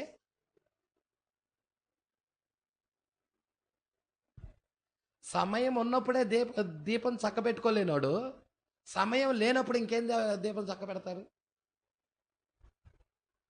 ప్రైజ్లా. కొంచెం ముందుకు చూద్దాం. ఇక్కడ చాలా విషయాలు ఉన్నాయి, దాన్ని నేను మీ మధ్యకి తీసుకురావడానికి ఇష్టపడుచున్నాను. 213. పిదప దేవుడు తన నామము నిమిత్తము అన్ని జనుల్లో నుండి ఒక జనాంగం గైకొను వరకు అన్ని జనులతో వ్యవహరించును. అన్ని జనుల సంఘం గైకొన్న వెంటనే ఆ సంఘం పైకి కొనిపోవడం. 214. మరియు ఆయన దాన్ని చేసినప్పుడు బుద్ధి లేని కన్యక సంఘమే, అది వధువు పైకి వెళ్ళిపోయెను. మరి బుద్ధి లేని కన్యక ఎక్కడికి వెళ్తుంది? మరి సంఘము అనున్నది బయట చీకటిలో త్రోయబడును. అంటే బుద్ధి లేని కన్యక ఎక్కడికి త్రోయబడుతుంది? బయట చీకటిలోకి. పెళ్లి వస్త్రం లేనివాడు ఒకడు వచ్చాడు అక్కడికి. వాడు ఎక్కడికి త్రోయబడ్డాడంటే వెలుపటి చీకటిలోకి త్రోయబడ్డాడు. అక్కడ ఏడుపు పండ్లు కొరుకుట. అదే చెప్తున్నాడు ఇక్కడ. చూడండి, బుద్ధి లేని కన్యక ఎక్కడికి వెళ్తుందంటే బయట చీకటిలో త్రోయబడును. అక్కడ ఏముంటాయి? ఏడ్పును, రోదనయు, పండ్లు కొరుకుటయు ఉండెను. అదే సమయంలో శ్రమలు ఈ జనులపైకి వచ్చును. ప్రజలా, పెళ్లి వస్త్రం లేనివాడు కూడా అక్కడికే ఏడుపు పండ్లు కొరుకుట, వాడు ఎక్కడికి వెళ్తున్నాడు? శ్రమల్లోకి వెళ్తున్నాడు. ప్రజలా, ఎక్కడికి వెళ్తున్నాడు వాడు? శ్రమల్లోకి వెళ్తున్నాడు. దేవుడికి మహిమ కలుగునుగా అక్క. ఇక్కడ మనం చూస్తూ ఉన్నాం, ఏం చూస్తూ ఉన్నాం? 215వ పేరాలో, మరియు శ్రమలు వచ్చు అదే సమయమున. ఎప్పుడైతే భూమి మీద శ్రమలు స్టార్ట్ అయినాయో అదే సమయమున మరి వారికి ప్రసంగించుటకు ప్రకటన గ్రంథం 11వ అధ్యాయంలో 2 ప్రవక్తలు వచ్చెదరు. శ్రమలు 3.5 సంవత్సరాలు అయిపోయిన తర్వాత 2 ప్రవక్తలు వస్తారని చెప్పటల్లా, అదే సమయమున శ్రమలు వచ్చు అదే సమయమున ఇటు అన్ని జనుల్లో శ్రమలు స్టార్ట్ అవుతూ ఉంటాయి. అదే టైంలో అటు యూదుల దగ్గరికి 2 ప్రవక్తలు వస్తారు. హల్లెలూయా. వారు 1160 దినాలు అంటే 3.5 సంవత్సరాలు, 1160 దినములు ప్రసంగించెదరు. చూసారా? సరి, అది ఖచ్చితముగా నెలకి 30 దినాలు లెక్క చొప్పున క్యాలెండర్లో ఉన్న విధముగా సరిగ్గా 3.5 సంవత్సరాలు. దానియేలు యొక్క 70వ భాగం, 70వ వారంలో చివరి భాగం అదే, చివరి అర్ధవారం అదే. దేవుడు అక్కడ ఇజ్రాయేలుతో, చూడండి, దేవుడు అక్కడ కాదండి, సారీ, దేవుడు ఇక్కడ, హల్లెలూయా, డి అది డా కాదు, దేవుడు ఇక్కడ ఇజ్రాయెల్తో వ్యవహరించలేదు. లేదండి, ఇప్పుడు ఆయన ఎక్కడున్నాడు? అన్ని జనులతోనే ఉన్నాడు. ఈ మధ్యనే ఒక సహోదరుడు నన్ను అడిగను, హల్లెలూయా, వాళ్ళు అంజూరపు చెట్టు లేతదై చిగిరించినా కానీ దేవుడు ఇంకా ఇజ్రాయెల్తో వ్యవహరించటం లేదు. ఎందుకు వ్యవహరించటం లేదయ్యా అంటే ఇంకా వధువు పైకి కొనిపోబడలేదు. వధువు పైకి కొనిపోబడిన తర్వాతనే దేవుడు యూదులతో వ్యవహరిస్తారు. ఒకే సమయంలో 2తో వ్యవహరించడు. ఇటు అన్ని జనులతోనూ అటు యూదులతోనూ ఒకే సమయంలో వ్యవహరించడు. ఈమె వెళ్ళిన తర్వాతే వారితో వ్యవహరిస్తాడు. అంటే కృపాకాలము ఎప్పుడు ఈమెతోనే ముగించబడుతుంది. కృప, అన్ని జనులకి కృప ఎవరితో ముగించబడుతుంది అంటే వధువు ఎత్తబడటంతోనే అన్ని జనులకి కృప ముగించబడుతుంది. కృప ఎటైకి వెళ్తుందంటే యూదుల వైపుకి వెళ్తుంది. అనుకుంటున్నారా? అందుకే అంటున్నాడు. ఈ మధ్యనే ఒక సహోదరుడు నన్ను అడిగాను, నేను పోవలెనా? ఎక్కడికి? యూదుల దగ్గరికి, ఇజ్రాయేల్ దగ్గరికి. ఎవరు? మన కాల ప్రవక్త. నేను పోవలెనా? ఒక సహోదరుడు ఇక్కడ చర్చిలో, ఒక అమూల్యమైన సన్నిహితమైన సహోదరుడు చెప్పాడు, నేను ఇజ్రాయేల్కు వెళ్ళాలనుకుంటున్నాను, అక్కడ మేలుకొలుపు ఉండునని నేను నమ్ముచున్నాను. అంటే అన్యజనులలో ఒక మేలుకొల్పు ఎలాగున్నదో ఇజ్రాయెల్లో కూడా ఒక మేలుకొల్పు ఉన్నది. ఏలియా వర్తమానము అన్యజనుల్లో మేల్కొల్పు తెచ్చి సంఘ శాఖల్లో నుండి వాళ్ళని అలర్ట్ చేసి వర్తమానం పక్షాన నిలబడేలాగా ఒక మేల్కొల్పు వస్తే యూదుల్లో ఇజ్రాయెల్లో కూడా ఒక మేల్కొల్పు ఉన్నది. వాళ్ళ దగ్గరికి కూడా ఏలియా వెళ్ళాలి. అదే 217వ పేరాలో ఎవరో నాతో చెప్పిరి, సహోదరుడు బ్రన్హాం అంటే ప్రవక్తతో ఇలా చెప్తున్నారు, మీరిప్పుడు ఇజ్రాయేల్కు వెళ్ళవలసిన సమయం వచ్చింది. వారు దాన్ని చూచెదరు. నువ్వు మెస్సియా సూచన గనక చూపించినట్టయితే వారు దాన్ని చూచెదరు. ఎందుకంటే వారు ప్రవక్తలనే నమ్ముతున్నారు. వారు ప్రవక్తలనే నమ్ముతారు. అన్య జనులకి నువ్వు మెస్సియా సూచన ఎలా చూపించావో అదే విధముగా యూదులకు కూడా మెస్సియా సూచన కనుక చూపించినట్టయితే వారు కూడా దేవుడిని సొంత రక్షకుడిగా, యేసుక్రీస్తును సొంత రక్షకుడిగా అంగీకరిస్తారు. ఇప్పుడు నువ్వు ఇజ్రాయెల్కి వెళ్ళాల్సిన సమయం వచ్చింది అంటున్నాడు ఒక సహోదరుడు ప్రవక్తతో చెప్పాడు. Praise the lord. ఇక ప్రవక్త ఇజ్రాయెల్ దేశానికి వెళ్ళటానికి, మెస్సియా సూచన కనపరచటానికి, అన్ని జనుల్లో కనపరిచాడుగా. మెస్సియా సూచన కనపరిచాడా లేదండి? యూదుల దగ్గర మెస్సియా సూచన కనపరిచాడు. ఏంటి మెస్సియా సూచన? హృదయ రహస్యాలు బయలుపరచుట. ఆది కాండంలో మెస్సియా సూచన కనపరిచాడు అబ్రహాం దగ్గర. శారా హృదయంలో నవ్విన సంగతి శారా నవ్వనేలా అని చెప్పాడు. మెస్సియా సూచన హృదయ రహస్యాలు బయలుపరచుట. అదేవిధంగా యూదుల దగ్గరికి వచ్చినప్పుడు పేతురు, నువ్వు యోనా కుమారుడివి, నువ్వు సీమోనివి అని మెస్సియా సూచన కనపరిచాడు. యూదులకు కూడా మెస్సియా సూచన కనపరిచాడు. ప్రజలా ఆయన ఫిలిప్పు నతానియేలు కలుసుకున్నప్పుడు, నువ్వు అంజూరపు చెట్టు కింద ఉన్నప్పుడే నేను నిన్ను చూశానన్నాడు. మెస్సియా సూచన కనపరిచాడు. ఫిలిప్పు నిన్ను కలవక మునిపే నేను నిన్ను ఎరిగి ఉన్నానన్నాడు. ప్రజలా సమరయ స్త్రీ దగ్గర మెస్సియా సూచన కనపరిచాడు. నీకు 5 పెనిమిటిలుండి, ఇప్పుడున్నవాడు నీ యొక్క పెనిమిటి కాదని చెప్పేశాడు. అయ్యా మెస్సియా వచ్చినప్పుడు ఈ సంగతులు మాకు తెలుస్తాయి అన్నప్పుడు నీతో మాట్లాడుతున్న నేనే ఆయన అన్నాడు. సమరయ స్త్రీ దగ్గర మెస్సియా సూచన కనపరిచాడు. అన్యజనుల దగ్గర మెస్సియా సూచన కనపరిచాడు. విలియం మ్యారియం బ్రనహాం గారు మెస్సియా సూచన అన్యజనుల దగ్గర కనపరిచాడు. ఆ స్త్రీ ఎవరో, ఆమె ఏ ఊరు నుండి వచ్చినదో, ఆమెకున్న రోగం ఏమిటో కూడా చెప్పేశాడు. మెస్సియా సూచన హృదయ రహస్యాలు బయలుపరిచాడు. ఇప్పుడు అదే మెస్సియా సూచనని యూదుల దగ్గరికి, అంటే ఆఖరి దానియేలు 70 వారాల్లో ఆఖరి అర్ధవారంలో మెస్సియా సూచన కనపరచడానికి ప్రవక్త వెళ్తున్నాడు అక్కడికి. వెళ్తంటే దేవుడు ఏం చెప్తున్నాడో చూద్దాం. హల్లెలూయా. చూడండి, ఇజ్రాయేలుకు వెళ్ళవలసిన సమయం, వారు దాన్ని చూచెదరు. చూశారా? మీరు దాన్ని చేయలేరు. నేను అక్కడ నిలబడుకొని ఉన్నా మరియు నేను తలంచాయేలాగా. ఆ యూదులు చెప్పిరి, ఇప్పుడు నేను గనక సరి ఇది యేసు గనక అయితే అది మెస్సియాగా ఉండును. యేసు అయినట్టయితే ఆయన మెస్సియాగా ఉండును అని చెప్పాను. ఆయన ఒక ప్రవక్త యొక్క సూచనను చేయుట నన్ను చూడనిమ్ము, మేము మా ప్రవక్తను నమ్మెదము. ఆ విధముగానే వారు ఆ విధంగానే నమ్మెదరు. యూదులు ఇలాగ నమ్ముతారు, మేము ప్రవక్తల్ని నమ్ముతాము, మెస్సియా సూచన మాకు కనపరచు, మేము నమ్ముతామని చెప్తున్నారు. 219 ఏ విధముగా అమర్చబడి ఉన్నది, ఇప్పుడు నేను వెళ్ళేదనని నేను అనుకున్నాను.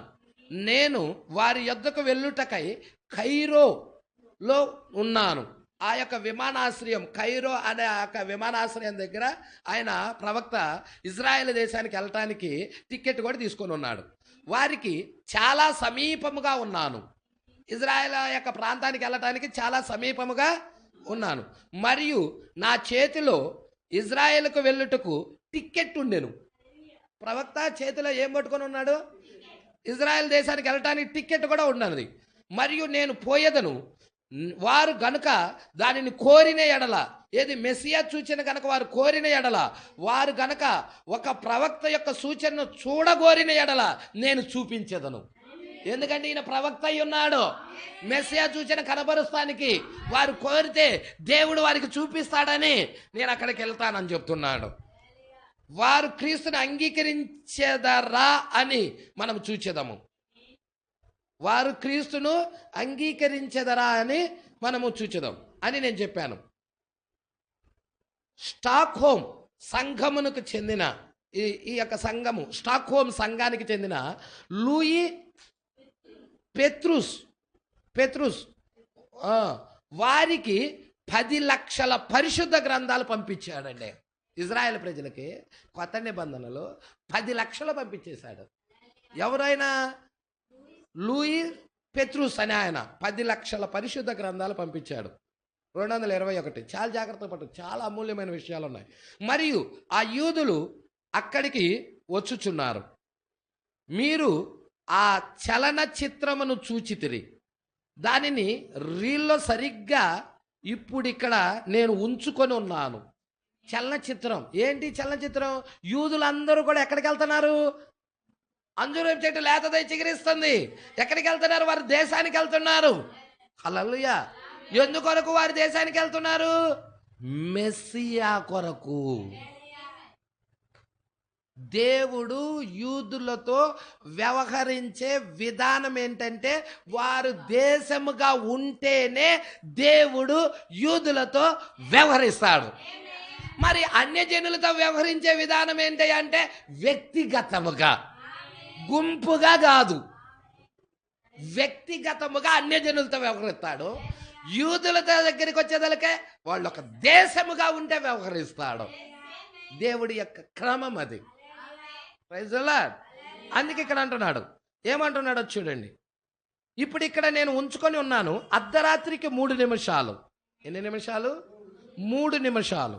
మరియు ప్రపంచము 4 మూలల నుండి, తూర్పు, పడమర, ఉత్తర, దక్షిణం, యూదులు వారి దేశంలోనికి వస్తున్నారు. 5-6 బోరల కింద వాళ్ళు చంపబడ్డారు యూదులు. అవునా? ఊచకోతకు గురయ్యారు. ఆ ఐక్మ్యాను, స్టాలిను, ముసోలిని, ఇంకొక ఆయన పేరేంటి, హిట్లరు, ఈ 4 నియంత్రణల ద్వారా చంపబడ్డారు. ఎంతమంది? 66,80,00,000 మంది యూదులను చంపారు. అంతమంది చంపబడ్డారు.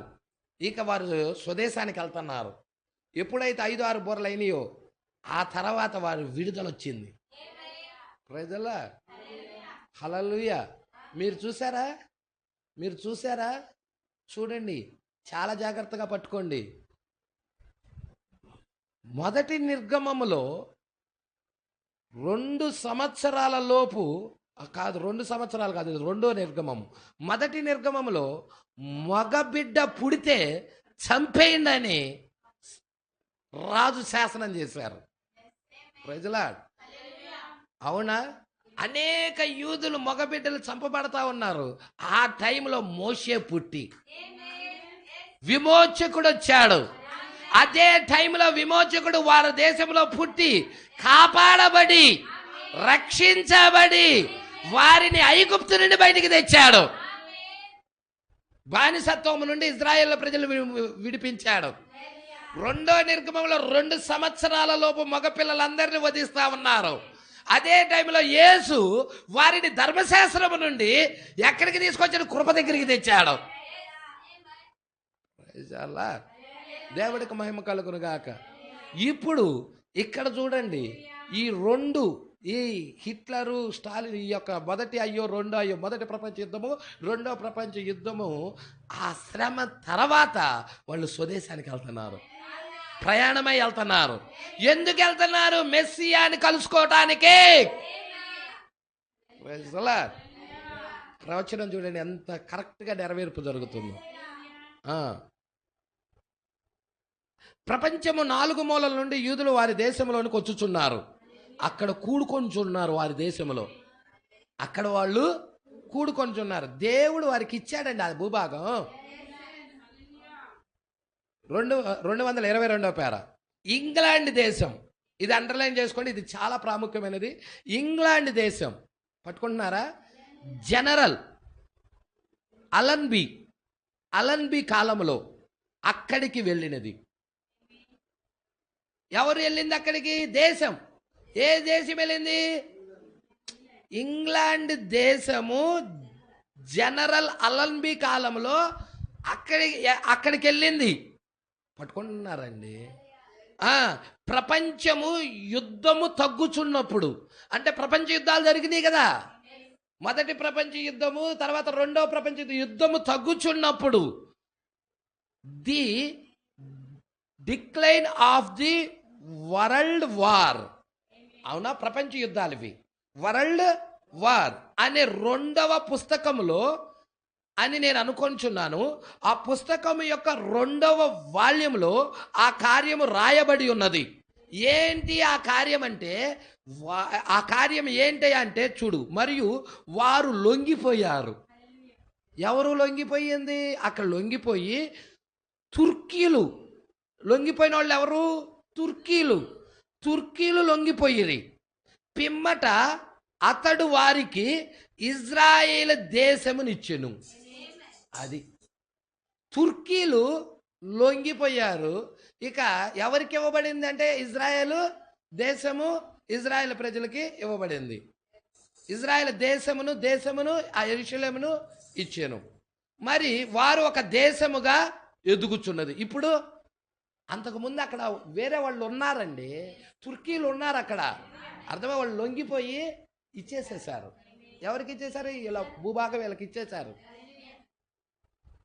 ఆమె ఒక దేశముగా ఎదుగుచున్నది. మరి ఇప్పుడు ఆమె ఒక పరిపూర్ణ దేశముగా ఉన్నది. అవునా?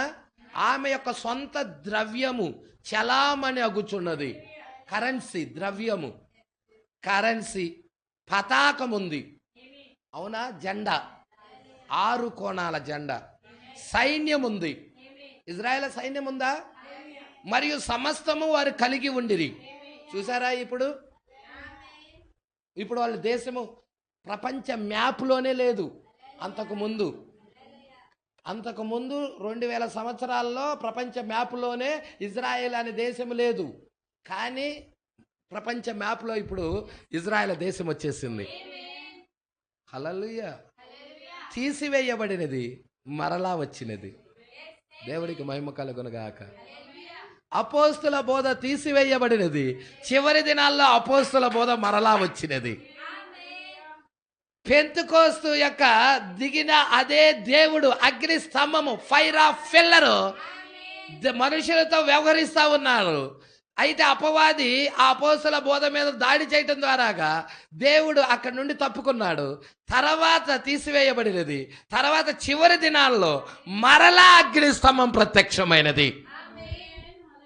హల్లెలూయా. ఈ కాల ప్రవక్తకు అగ్ని స్తంభం ప్రత్యక్షమైనదా?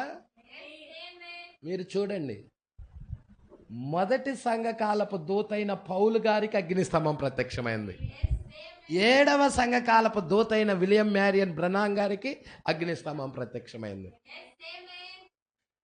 పౌలు గారు అగ్ని స్తంభాన్ని కలుసుకున్నారు. విలియం మ్యారియన్ బ్రనహాం గారు అగ్ని స్తంభాన్ని కలుసుకున్నారు. Praise the lord. చూడండి ఎంత అమూల్యమైన విషయాలు. పట్టుకోండి. మరియు ఈ యూదులు వారి యొక్క మాతృదేశానికి తిరిగి వచ్చుచున్నారు. వారి స్వదేశం, మాతృదేశం. ఎందుకు? దేవుడు వారితో వ్యవహరించాలి. మొదటి కార్యం, వారు అక్కడ ఇరాన్కు వెళ్ళినప్పుడు అక్కడున్న యూదులు కోరిరి, వారిని తిరిగి ఇజ్రాయెల్కు తీసుకొని పొమ్మని కోరిరి. వారి స్థలములను వారికి ఇవ్వమని కోరిరి. వారి దేశమునకు తీసుకొని పొమ్మని, పాలస్తీనాకు వెళ్ళవలనని కోరిరి. వారు అక్కడే ఉండవలసిన వారు. Praise the lord. చూసారా అండి? ఇరాన్ నుండి కూడా వచ్చేస్తున్నారు. హల్లెలూయా. మీ స్వదేశానికి వెళ్ళిపోండి అయ్యా. యూదులారా ఎక్కడున్నారో కూడా మీ స్వదేశానికి వెళ్ళిపోండి. దేవుడు మీతో వ్యవహరించే విధానం స్వదేశంలో ఉంటేనే. హల్లెలూయా. మరియు గుర్తించుకోండి, ఇజ్రాయేలు వారి యొక్క దేశమును దేశాన్ని వదిలి బయట ఉన్నంత వరకు ఆమె దేవుని యొక్క చిత్తము నుండి దూరముగా ఉన్నట్లగును. దేశము నుండి బయట ఉంటే దేవుడి యొక్క చిత్తానికి దూరముగా ఉన్నట్టు, దేశంలో ఉంటే దేవుడి చిత్తములో ఉన్నట్టు. ఇక్కడ మన దగ్గరికి వచ్చేదలికే వాక్యాన్ని వదిలి బయట ఉంటే దేవుని యొక్క చిత్తానికి దూరముగా ఉన్నట్టు, అదే వాక్యములో ఉంటే దేవుడి చిత్తములో ఉన్నట్టు. Praise the Lord. హల్లెలూయా. పట్టుకుంటున్నారా? ఈ సంగతులు పట్టుకోండి. దేవుని యొక్క చిత్తము నుండి వాళ్ళు దూరముగా ఉన్నట్లు అవుతుంది దేశానికి బయట ఉంటే. అబ్రహాము వలె అది అతనికి ఇవ్వబడెను. మరియు అప్పుడు అబ్రహాము, చూడండి, అబ్రహాముకు దేవుడు ఇచ్చాడా? పాలు తేనెలు ప్రవహించే దేశము నీ సంతానానికి. ఆయన సంతానానికి కూడా ఇచ్చాడు కదండి, నీకును నీ సంతానానికి. అవునా కదా? ఇప్పుడు అబ్రహాము ఆ దేశములో, ఆ పాలు తేనెలు ప్రవహించే దేశంలో ఉన్నంతసేపు సేఫే. బయటకు వచ్చినప్పుడు శ్రమలో పడ్డాడు, ఒత్తిడికి గురయ్యాడు, శోధనలకు గురయ్యాడు. Praise the lord. అర్థమవుతుందా? దేవుడికి మహిమ కలుగునుగాక. ఎప్పుడైతే వాగ్దాన దేశంలో ఉన్నాడో దేవుడు వ్యవహరిస్తున్నాడు. హల్లెలూయా. అందుకే ఇక్కడ అంటున్నాడు చూడండి 225, వారు ఆ విమానమును ఎక్కలేదు, వారు అటువంటి దానిని ఎన్నడూ చూడలా. అక్కడ అప్పుడు వారి యొక్క పాత రబ్బీ, వాళ్ళని రబ్బీలు అంటారు కదా, రబ్బీస్. యేసుక్రీస్తు దినాల్లో కూడా వాళ్ళు ఏమని పిలిచారంటే బోధకుని రబ్బీ అని పిలిచారు. ఆ పాత రబ్బీ దిగి వచ్చి మరి చెప్పాను, మన ప్రవక్త మనకు చెప్పాడు, బైబిల్లో ఇలా రాయబడింది, మన ప్రవక్త ఇలా చెప్పాడు. ఏం చెప్పాడు మనకి? ఇజ్రాయేలు తన స్వదేశానికి వెళ్ళినప్పుడు వారు పక్షిరాజు యొక్క రెక్కలపై కొనిపోబడెదరు. మరి 7వ బూర కింద వారు, హల్లెలూయా, ఇజ్రాయెల్ భౌతిక సంబంధమైన ఇజ్రాయెల్ పక్షిరాజు రెక్కలతో వారి స్వదేశానికి వెళ్ళినట్టయితే, హల్లెలూయా, 7వ ముద్ర కింద అన్యజనుల్లో మనము 4వ జీవి పక్షిరాజు రెక్కలతో మనం కూడా వెళ్తున్నామా? హల్లెలూయా. ఎక్కడికి మనం వెళ్ళేది? మన దేశం, మన థియోఫనీలోకి వెళ్ళిపోతాం. ఈ వర్తమానము, ఈ అభిషేకము మనల్ని ఎత్తబాటులోకి తీసుకెళ్ళబోతుంది.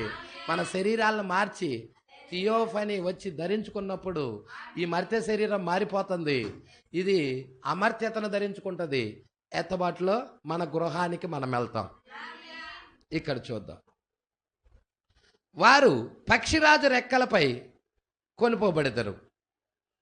విమానాల్లో గృహమునకు వెళ్ళు మార్గం, అక్కడ ఆమె కట్టబడుచున్నది. ఎక్కడ? అక్కడే యెరూషలేములో దేశముగా ఉన్నప్పుడు కట్టబడుతుంది. ఇప్పుడు మనము కూడా ఎక్కడ? వర్తమానములో, ఈ వాక్యములో, ఈ యొక్క అభిషేకం కింద మనం కూడా కట్టబడతా ఉన్నాం. ఒక దేశముగా వర్ధిల్లుచున్నది ఆమె. అంజూరపు చెట్టు చిగురించినది. అవునా? అంజూరపు చెట్టు చిగురించిందా? ఆమెన్. దావీదు యొక్క పాత 6 కోణాల నక్షత్రం యొక్క పతాకం ఎగురుచూ ఉన్నది, రెపరెపలాడుతూ ఎగురుతుంది అది. మరి ఇటు అన్ని జనుల్లో దావీదు నక్షత్రం ఎగరాలే. ఏంటి అది? వరుడు వధువు. ప్రైజ్లా. చూడండి ఎలాగా ప్రవక్త తీసుకొస్తున్నాడు. 227, అన్యజనుల కాలములు లెక్కించబడి ఉన్నవి, హింసలతో చిక్కుకొని ఉన్నవి, శ్రమల కాలం సమీపంలోనే ఉన్నది. శ్రమల కాలం చాలా కాలం ఉందిలే అయ్యా. నో, సమీపముగా ఉంది శ్రమల కాలం. మరియు ఇక్కడ నిలబడి ఉన్నాం, మరియు ముద్రలు తెరవబడినవి, సంఘము మధ్యాకాశములో ఎగిరి వెళ్ళుటకు సిద్ధముగా ఉన్నది, మరియు శ్రమలు వచ్చి ఉన్నవి. పిదప దేవుడు దిగి వచ్చి మరి వారిలో నుండి అక్కడ 1,44,000 మందిని బయటికి లాగబోచున్నాడు. ఎవరిలో నుండి? ఆ భౌతిక సంబంధమైన ఇజ్రాయిల్లో నుండి ఎన్నుకోబడిన వారిని బయటికి లాగుచున్నాడు. దేవుడు దిగొచ్చి వారిని బయటికి లాగుతా ఉన్నాడు. ఈరోజు కూడా అనేక రకాల సంఘ శాఖల్లో నుండి, క్రైస్తవ సంఘాల్లో నుండి ఎన్నుకోబడిన వారిని బయటికి లాగుతా ఉన్నాడా? అదే యేసు. అక్కడ అది పరిపూర్ణముగా ఉన్నది. అక్కడ ముద్రలు దాన్ని తీసుకొని వచ్చి ఉన్నవో, ఎక్కడ ముద్రలు దాన్ని తీసుకొని వచ్చి ఉన్నవో ఇప్పుడు మీరు చూచున్నారా? చూచారా? అది దాన్ని తెరుచుచున్నదా? ఇప్పుడు ఇది జనులకు చివరి 3.5 సంవత్సరాలై ఉన్నది. ఆఖరి అర్ధవారం. మరియు మీరు గనక గమనించిన ఎడల ఈ కడపటి 3.5 సంవత్సరాలు దేవుడు ఆ 1,44,000 మందిని పిలుచు సమయముగా ప్రైజ్ ది లార్డ్. సాయంకాల సమయంలో వెలుతురు కలుగును. అన్యజనులలో ఎన్నుకోబడిన వారిని పిలిచే సమయము ఇది కదా. Praise the Lord, praise the Lord. హల్లెలూయా. చూడండి చూడండి, ఆయన వారితో అసలు వ్యవహరింపనే లేదు. అవునా? మరి వ్యవహరించినప్పుడు ఇదంతా ఎందుకు చెబుతున్నావు పాస్టర్ గారు? దేవుడు మీకు బయలుపాటిచ్చుడుగాక. దేవుడే మీ నేత్రాలు తెరచుడుగాక. హల్లెలూయా. ఆ మర్మాన్ని దేవుడు విప్పుడుగాక. ప్రజలా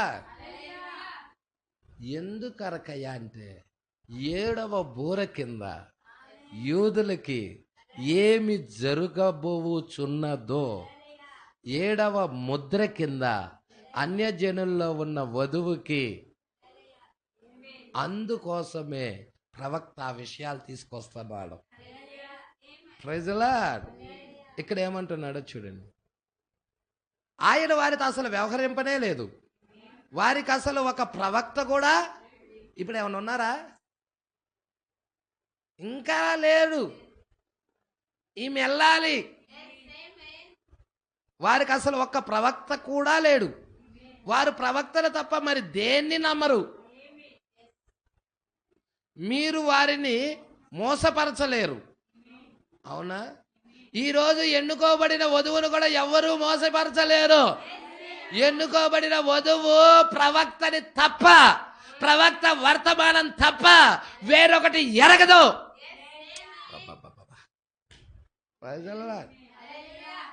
అందుకే నేను నీ ప్రణాళిక, మన ప్రణాళిక తీసుకొస్తున్నాను. హల్లెలూయా. కావున మీరు వారిని మోసపరచలేరు.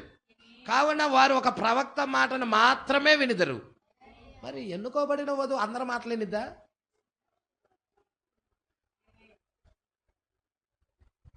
భౌతిక సంబంధమైన ఇజ్రాయేలులో ప్రవక్త మాట మాత్రమే విన్నట్టయితే, ఆత్మ సంబంధమైన ఇజ్రాయేల్ అయిన వధువు కూడా ఎవరి మాట కింద లోబడి ఉంటుందయ్యా అంటే సేమ్ ప్రవక్త మాటే.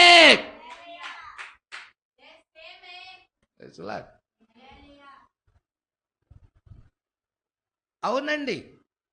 మరియు అదంతే. దేవుడు వారికి ఆదిలో దాన్ని చెప్పాను, మరియు వారు దానితోనే నిలిచి ఉన్నారు. దేవుడు చెప్పాడు, ఆదిలోనే చెప్పాడు. హల్లెలూయా.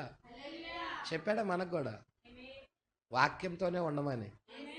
వాక్యం ఉంటే ఆచారం పట్టుకోవద్దు, సిద్ధాంతాలు పట్టుకోవద్దు. హల్లెలూయా. మరి సంఘశాఖలు పట్టుకుని అన్నీ అయ్యాగా సిద్ధాంతాలు, ఆచారాలు. వాక్యానికి బయట ఉంటే ఏమొస్తుంది? మరణం. వాక్యం లోపల ఉంటే ఏమొస్తుంది? జీవం.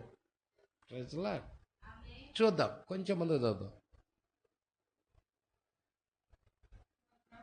231 ఆయన చెప్పెను, మీ ప్రభువైన దేవుడు మీ మధ్య నా వంటి ఒక ప్రవక్తను లేపును. బా, ఇది ఎవరి గురించి? యేసుక్రీస్తు గురించి. ఎవరి మధ్య? మీ మధ్య. హల్లెలూయా. అవునా? మీ మధ్య. అవునా? దేవుడికి మహిమ కలుగును గాక. ఈ ప్రవచనం నా వంటి ఒక ప్రవక్తను లేపును. మోషే దాన్ని చెప్పాడు. మరియు మీరు ఆయన మాట వినండి. మరియు ఆ ప్రవక్త యొక్క మాట వినని వాడెవడో వాడు జనుల మధ్యలో నుండి కొట్టివేయబడును అని చెప్పాను. మొదటి రాకడల్లో వచ్చాడు, రెండవ రాకడల్లో వచ్చాడు. హల్లెలూయా. ఆ ప్రవక్త మాట వినని వాడు ఎవడో జనుల్లో నుండి కొట్టివేయబడతాడు. అవునా? పట్టుకుంటున్నారా ఈ విషయాలు?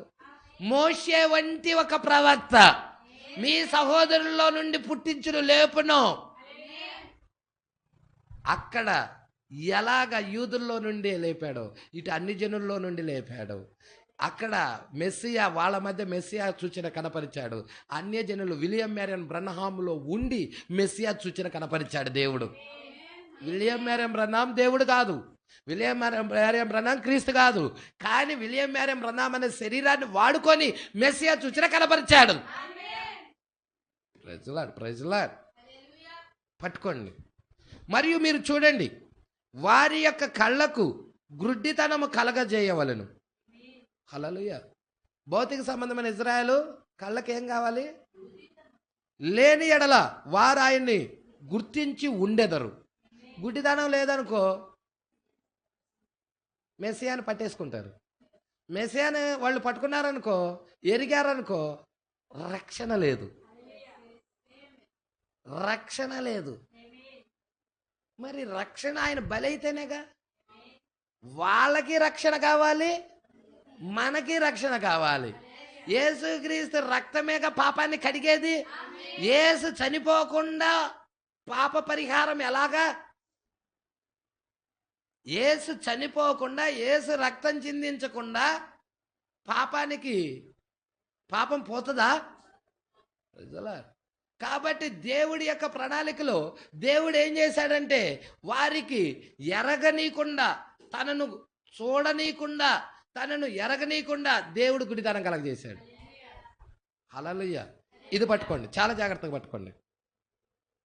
లేని ఎడల వారు ఆయన గుర్తించి ఉంటేవారు ఆ గుడితనం కలగజేయకపోతే, మరి కావున వారు ఆయనను గుర్తింపకుండా ఉండునట్లుగా వారు గుడ్డివారుగా చేయబడిరి.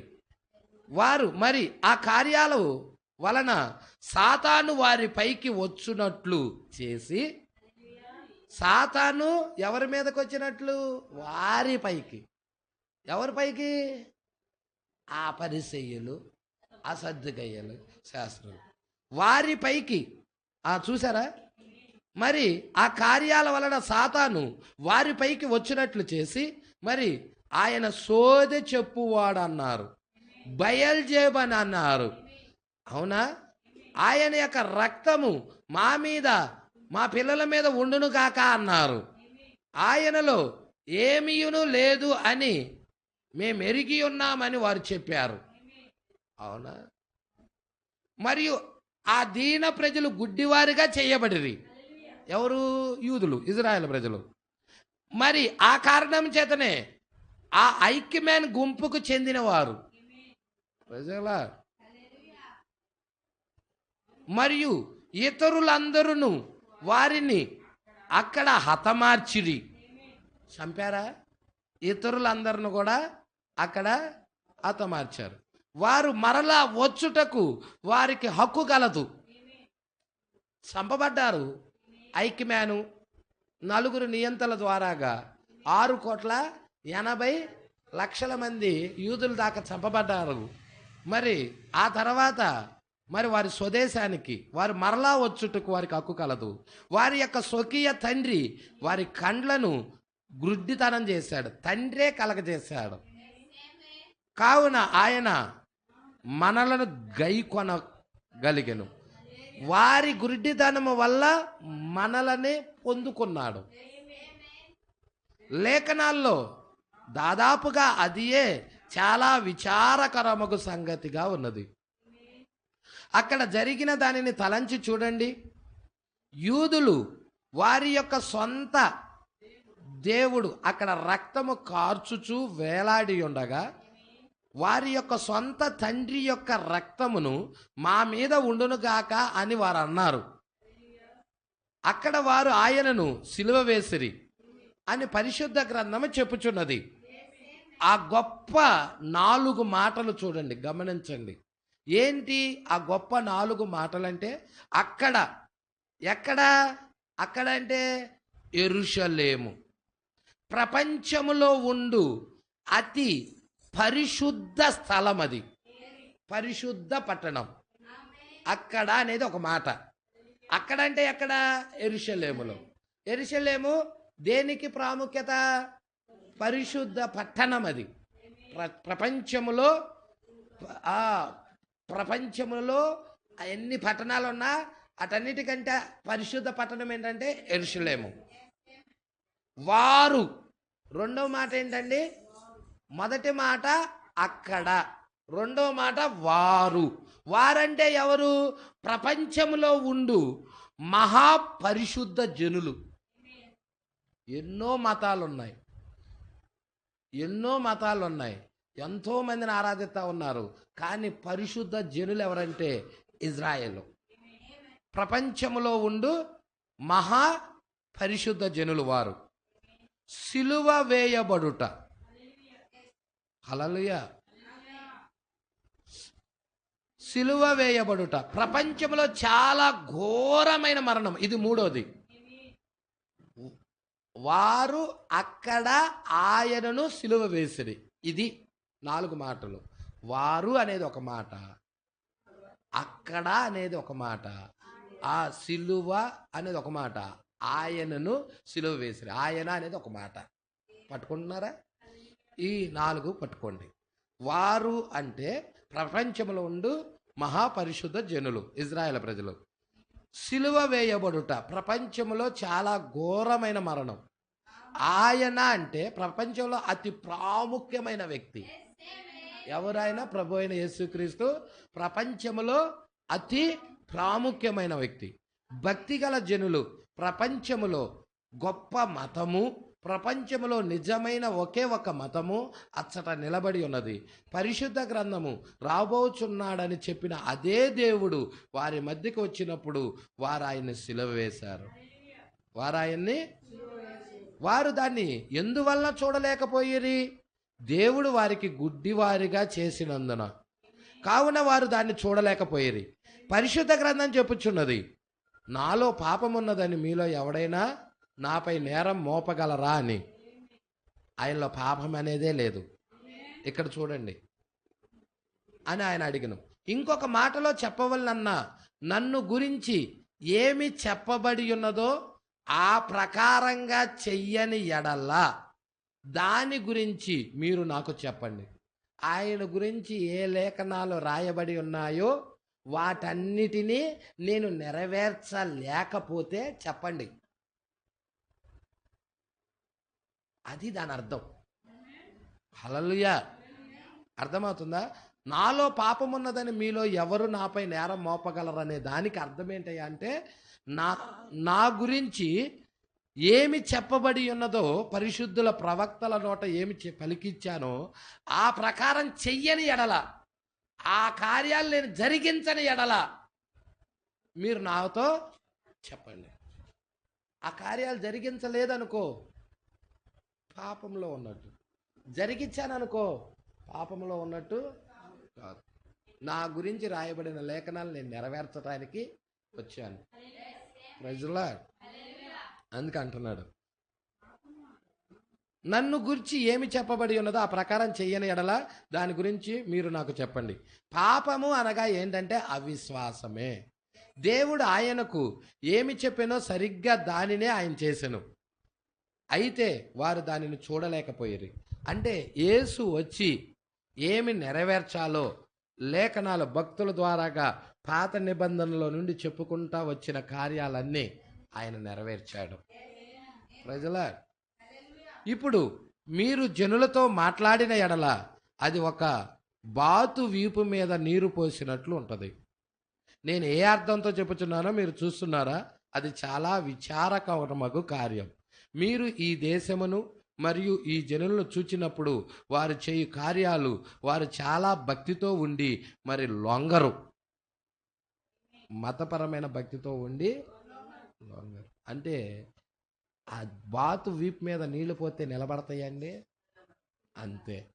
వాక్యాన్ని కూడా వాళ్ళు స్వీకరించకుండా, అంగీకరించకుండా దాన్ని త్రోసేస్తారని చెప్తున్నాడు. లొంగరు ఆ వాక్యానికి. మరి ఈ కాలం అలాగ లేదా? జనులు లొంగుతున్నారా? 7వ దూత వర్తమానానికి ప్రజలు మద్దతు ఇస్తున్నారా? లోబడుతున్నారా? లొంగుతున్నారా? లొంగటల్లా. చూడండి, చాలా భక్తితో ఉండి మరి వారు లొంగరు. అయితే పరిశుద్ధాత్మ దానిని మనకి చెప్పలేదా? వారు మూర్ఖులని, గర్వాంధులని, దేవుని కంటే సుఖానుభవం ఎక్కువగా ప్రేమించువారని, అతిద్వేషులని, అపవాదికులని, అజితేంద్రియులని, క్రూరులని, సజ్జన దేశులని, పైకి భక్తి గలవారిలో ఉండి దాని శక్తిని ఆశ్రయించిన వారయ్యందురని ఇట్టి వారికి విముఖుడివై ఉండమని చెప్పలేదా?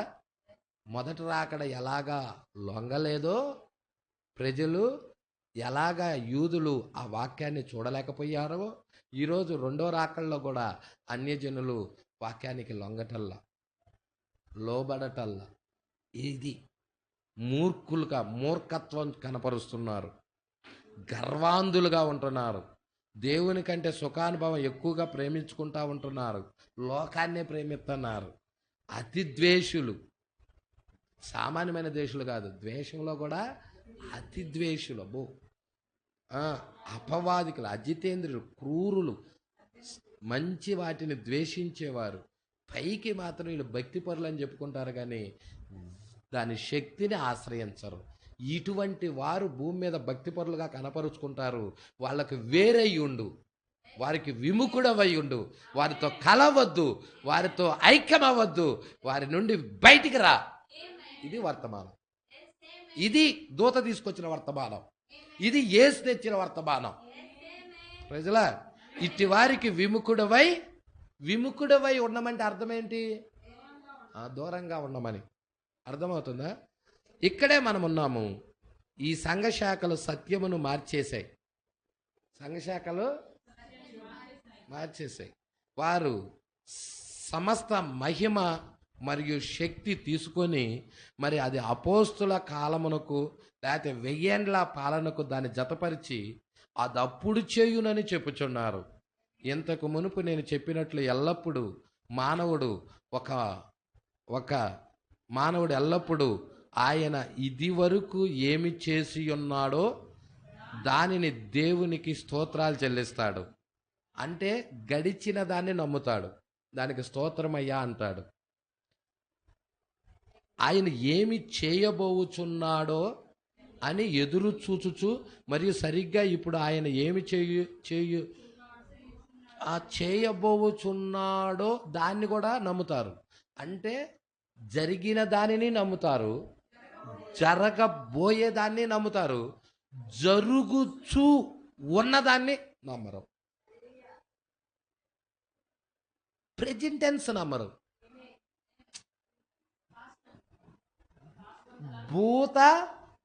భవిష్యత్తును నమ్ముతున్నారు. భూతకాలము నమ్ముతున్నారు, భవిష్యత్ కాలంలో కూడా నమ్ముతున్నారు. వర్తమాన కాలాన్ని నమ్మటల్లా, వర్తమానాన్ని నమ్మటల్లా. అది వర్తమాన కాలం అంటే ఇది వర్తమాన కాలం. ఈ ప్రజెంట్ వర్తమానాన్ని నమ్మాలి ప్రజల. అందుకే అంటున్నాడు చూడండి, మరియు సరిగ్గా ఇప్పుడు ఆయన ఏమి చేయుచున్నాడో దానిని లక్ష్య పెట్టక ఉందురు. దాన్ని లక్ష్య పెట్టరు. ఎవరు? జనులు, క్రైస్తవులు అని పిలువబడుతున్న వాళ్ళు. అది ఖచ్చితంగా ఉన్నది. మానవుడు ఇంకా ఆ విధంగానే ఉన్నాడు.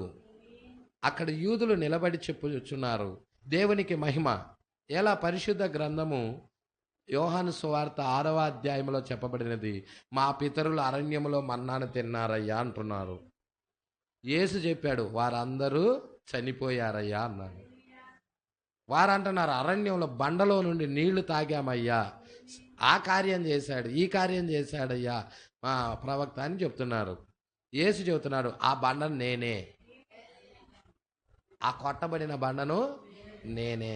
ఇత్తడి సర్పాన్ని ఎత్తాడయ్యా, ఆ ఇత్తడి సర్పాన్ని కూడా నేనే చెప్తున్నాడు. ఆమేన్. ఆయన చెప్పాను పరలోకంలో ఉన్న దేవుడి దగ్గర నుండి దిగి వచ్చిన జీవాహారాన్ని నేనే, ఏదేను తోటలో ఉన్న ఆ జీవవృక్షాన్ని నేనే. ఒక మనుష్యుడు కనుక ఈ రొట్టెను తినిన ఎడల అతడు చనిపోడు. అర్థమవుతుందా? ఆయన చెప్పాడు కదా, నా శరీరం తిని నా రక్తం త్రాగితేనే నిత్యజీవం, ఈ రొట్టెని తింటే చనిపోడు, అంతే దినమున నేను వారిని లేపుతాను. వారికి ఇంకను వారు దాన్ని చూడలేకపోయారు, అది ఇంకా వారికి అర్థం కాల. అది నిజం. మెస్సియా తానే అక్కడ వారి మధ్య నిలుచునని, వారి హృదయ రహస్యాలు మాటలాడు మెస్సియా ఏమి చేయునని చెప్పబడి ఉన్నదో దానిని వారికి చేసి చూపించుచూ ఉన్నాడు. అంటే మెస్సియా సూచననే కనపరుస్తున్నాడు. మరియు వారు వారి చేతులను తమ వెనక ఉంచుకొని అక్కడ నిల్చొని చెప్పుచున్నారు, హూ, అది మెస్సియా కాదు, కాదు కాదు, ఆయన క్రమమైన మార్గంలో రాలా, ఆయన క్రమమైన మార్గంలో రాలా అంటున్నారు వాళ్ళు. మెస్సియా బెత్లెహేము నుండి వచ్చును. వాళ్ళు ఏమన్నారు, యూదులు ఏమన్నారో తెలుసా మీకు? నజరేతులో నుండి మంచిది ఏదైనా రాగలదా అన్నారు వాళ్ళు. మెస్సియా నజరేతు నుండి ఎందుకు వస్తాడు అన్నారు వాళ్ళు. మరియు ఆయన పుట్టుక క్రమంగా లేదు. ఆయన పుట్టుక కూడా మళ్ళా పుట్ల అని పుట్టుక కూడా క్రమంగా లేడు. అక్రమ సంతానంగా ఎంచెను. అక్రమ పాపం చేయటం ద్వారా పుట్టారు, వ్యభిచారం చేయటం ద్వారా పుట్టారు అని నిందలేస్తున్నారు. అర్థమవుతుందా? అక్రమకారుల్లో ఒకనిగా తీర్చబడ్డాడు యేసుక్రీస్తు. పట్టుకున్నారా? వాళ్ళు ఏమన్నారో తెలుసా? మేము వ్యభిచారం వల్ల పుట్టిన వారం కాదన్నారు వాళ్ళు. నీకులే మేము వ్యభిచారం ద్వారా పుట్టిన వాళ్ళం కాదని యేసును బహిరంగంగా దూషిస్తున్నారు వాళ్ళు. అర్థమవుతుందా?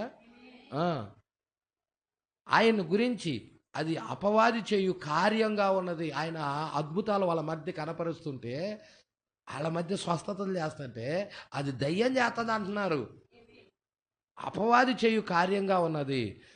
మాకు తెలియను, అతను పిచ్చివాడని, అతడు వెర్రివాడని, అతను ఒక దయ్యం పట్టిన వాడని వారి యొక్క కండ్లు వారికి నిజంగా గుడ్డివారిగా చేయబడ్డారు. అయితే వారి యొక్క ప్రవక్త కొరకు ఎదురు చూచుచుండిరి. వారు దానిని పొందబోచున్నారు. వారు పొందబోచున్నారు. అది నిజం. హల్లెలూయా. అర్థమవుతుందా?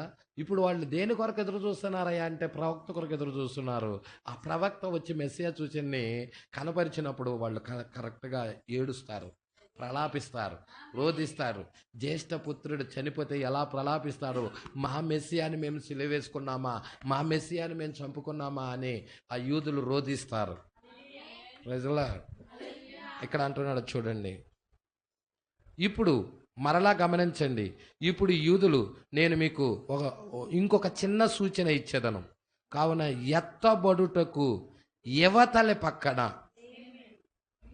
యూదులు వీరు. అవునా? మధ్యలో ఏముంది? ఎత్తబాటు ఉంది. యువతల పక్కన యూదులు ఉన్నారు, అవతల పక్కన యూదులు ఉన్నారు.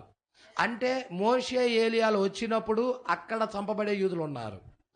యువతల పక్కన అంటే ఇంకా ఎత్తబాటు అవ్వాల, 5వ బోర 6వ బోర కింద చంపబడిన యూదులు ఉన్నారు.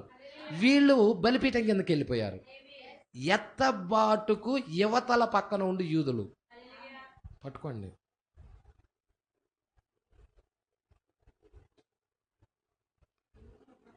కావున ఎత్తబాటు ఎక్కడుంది? మనం ఎత్తబడేది.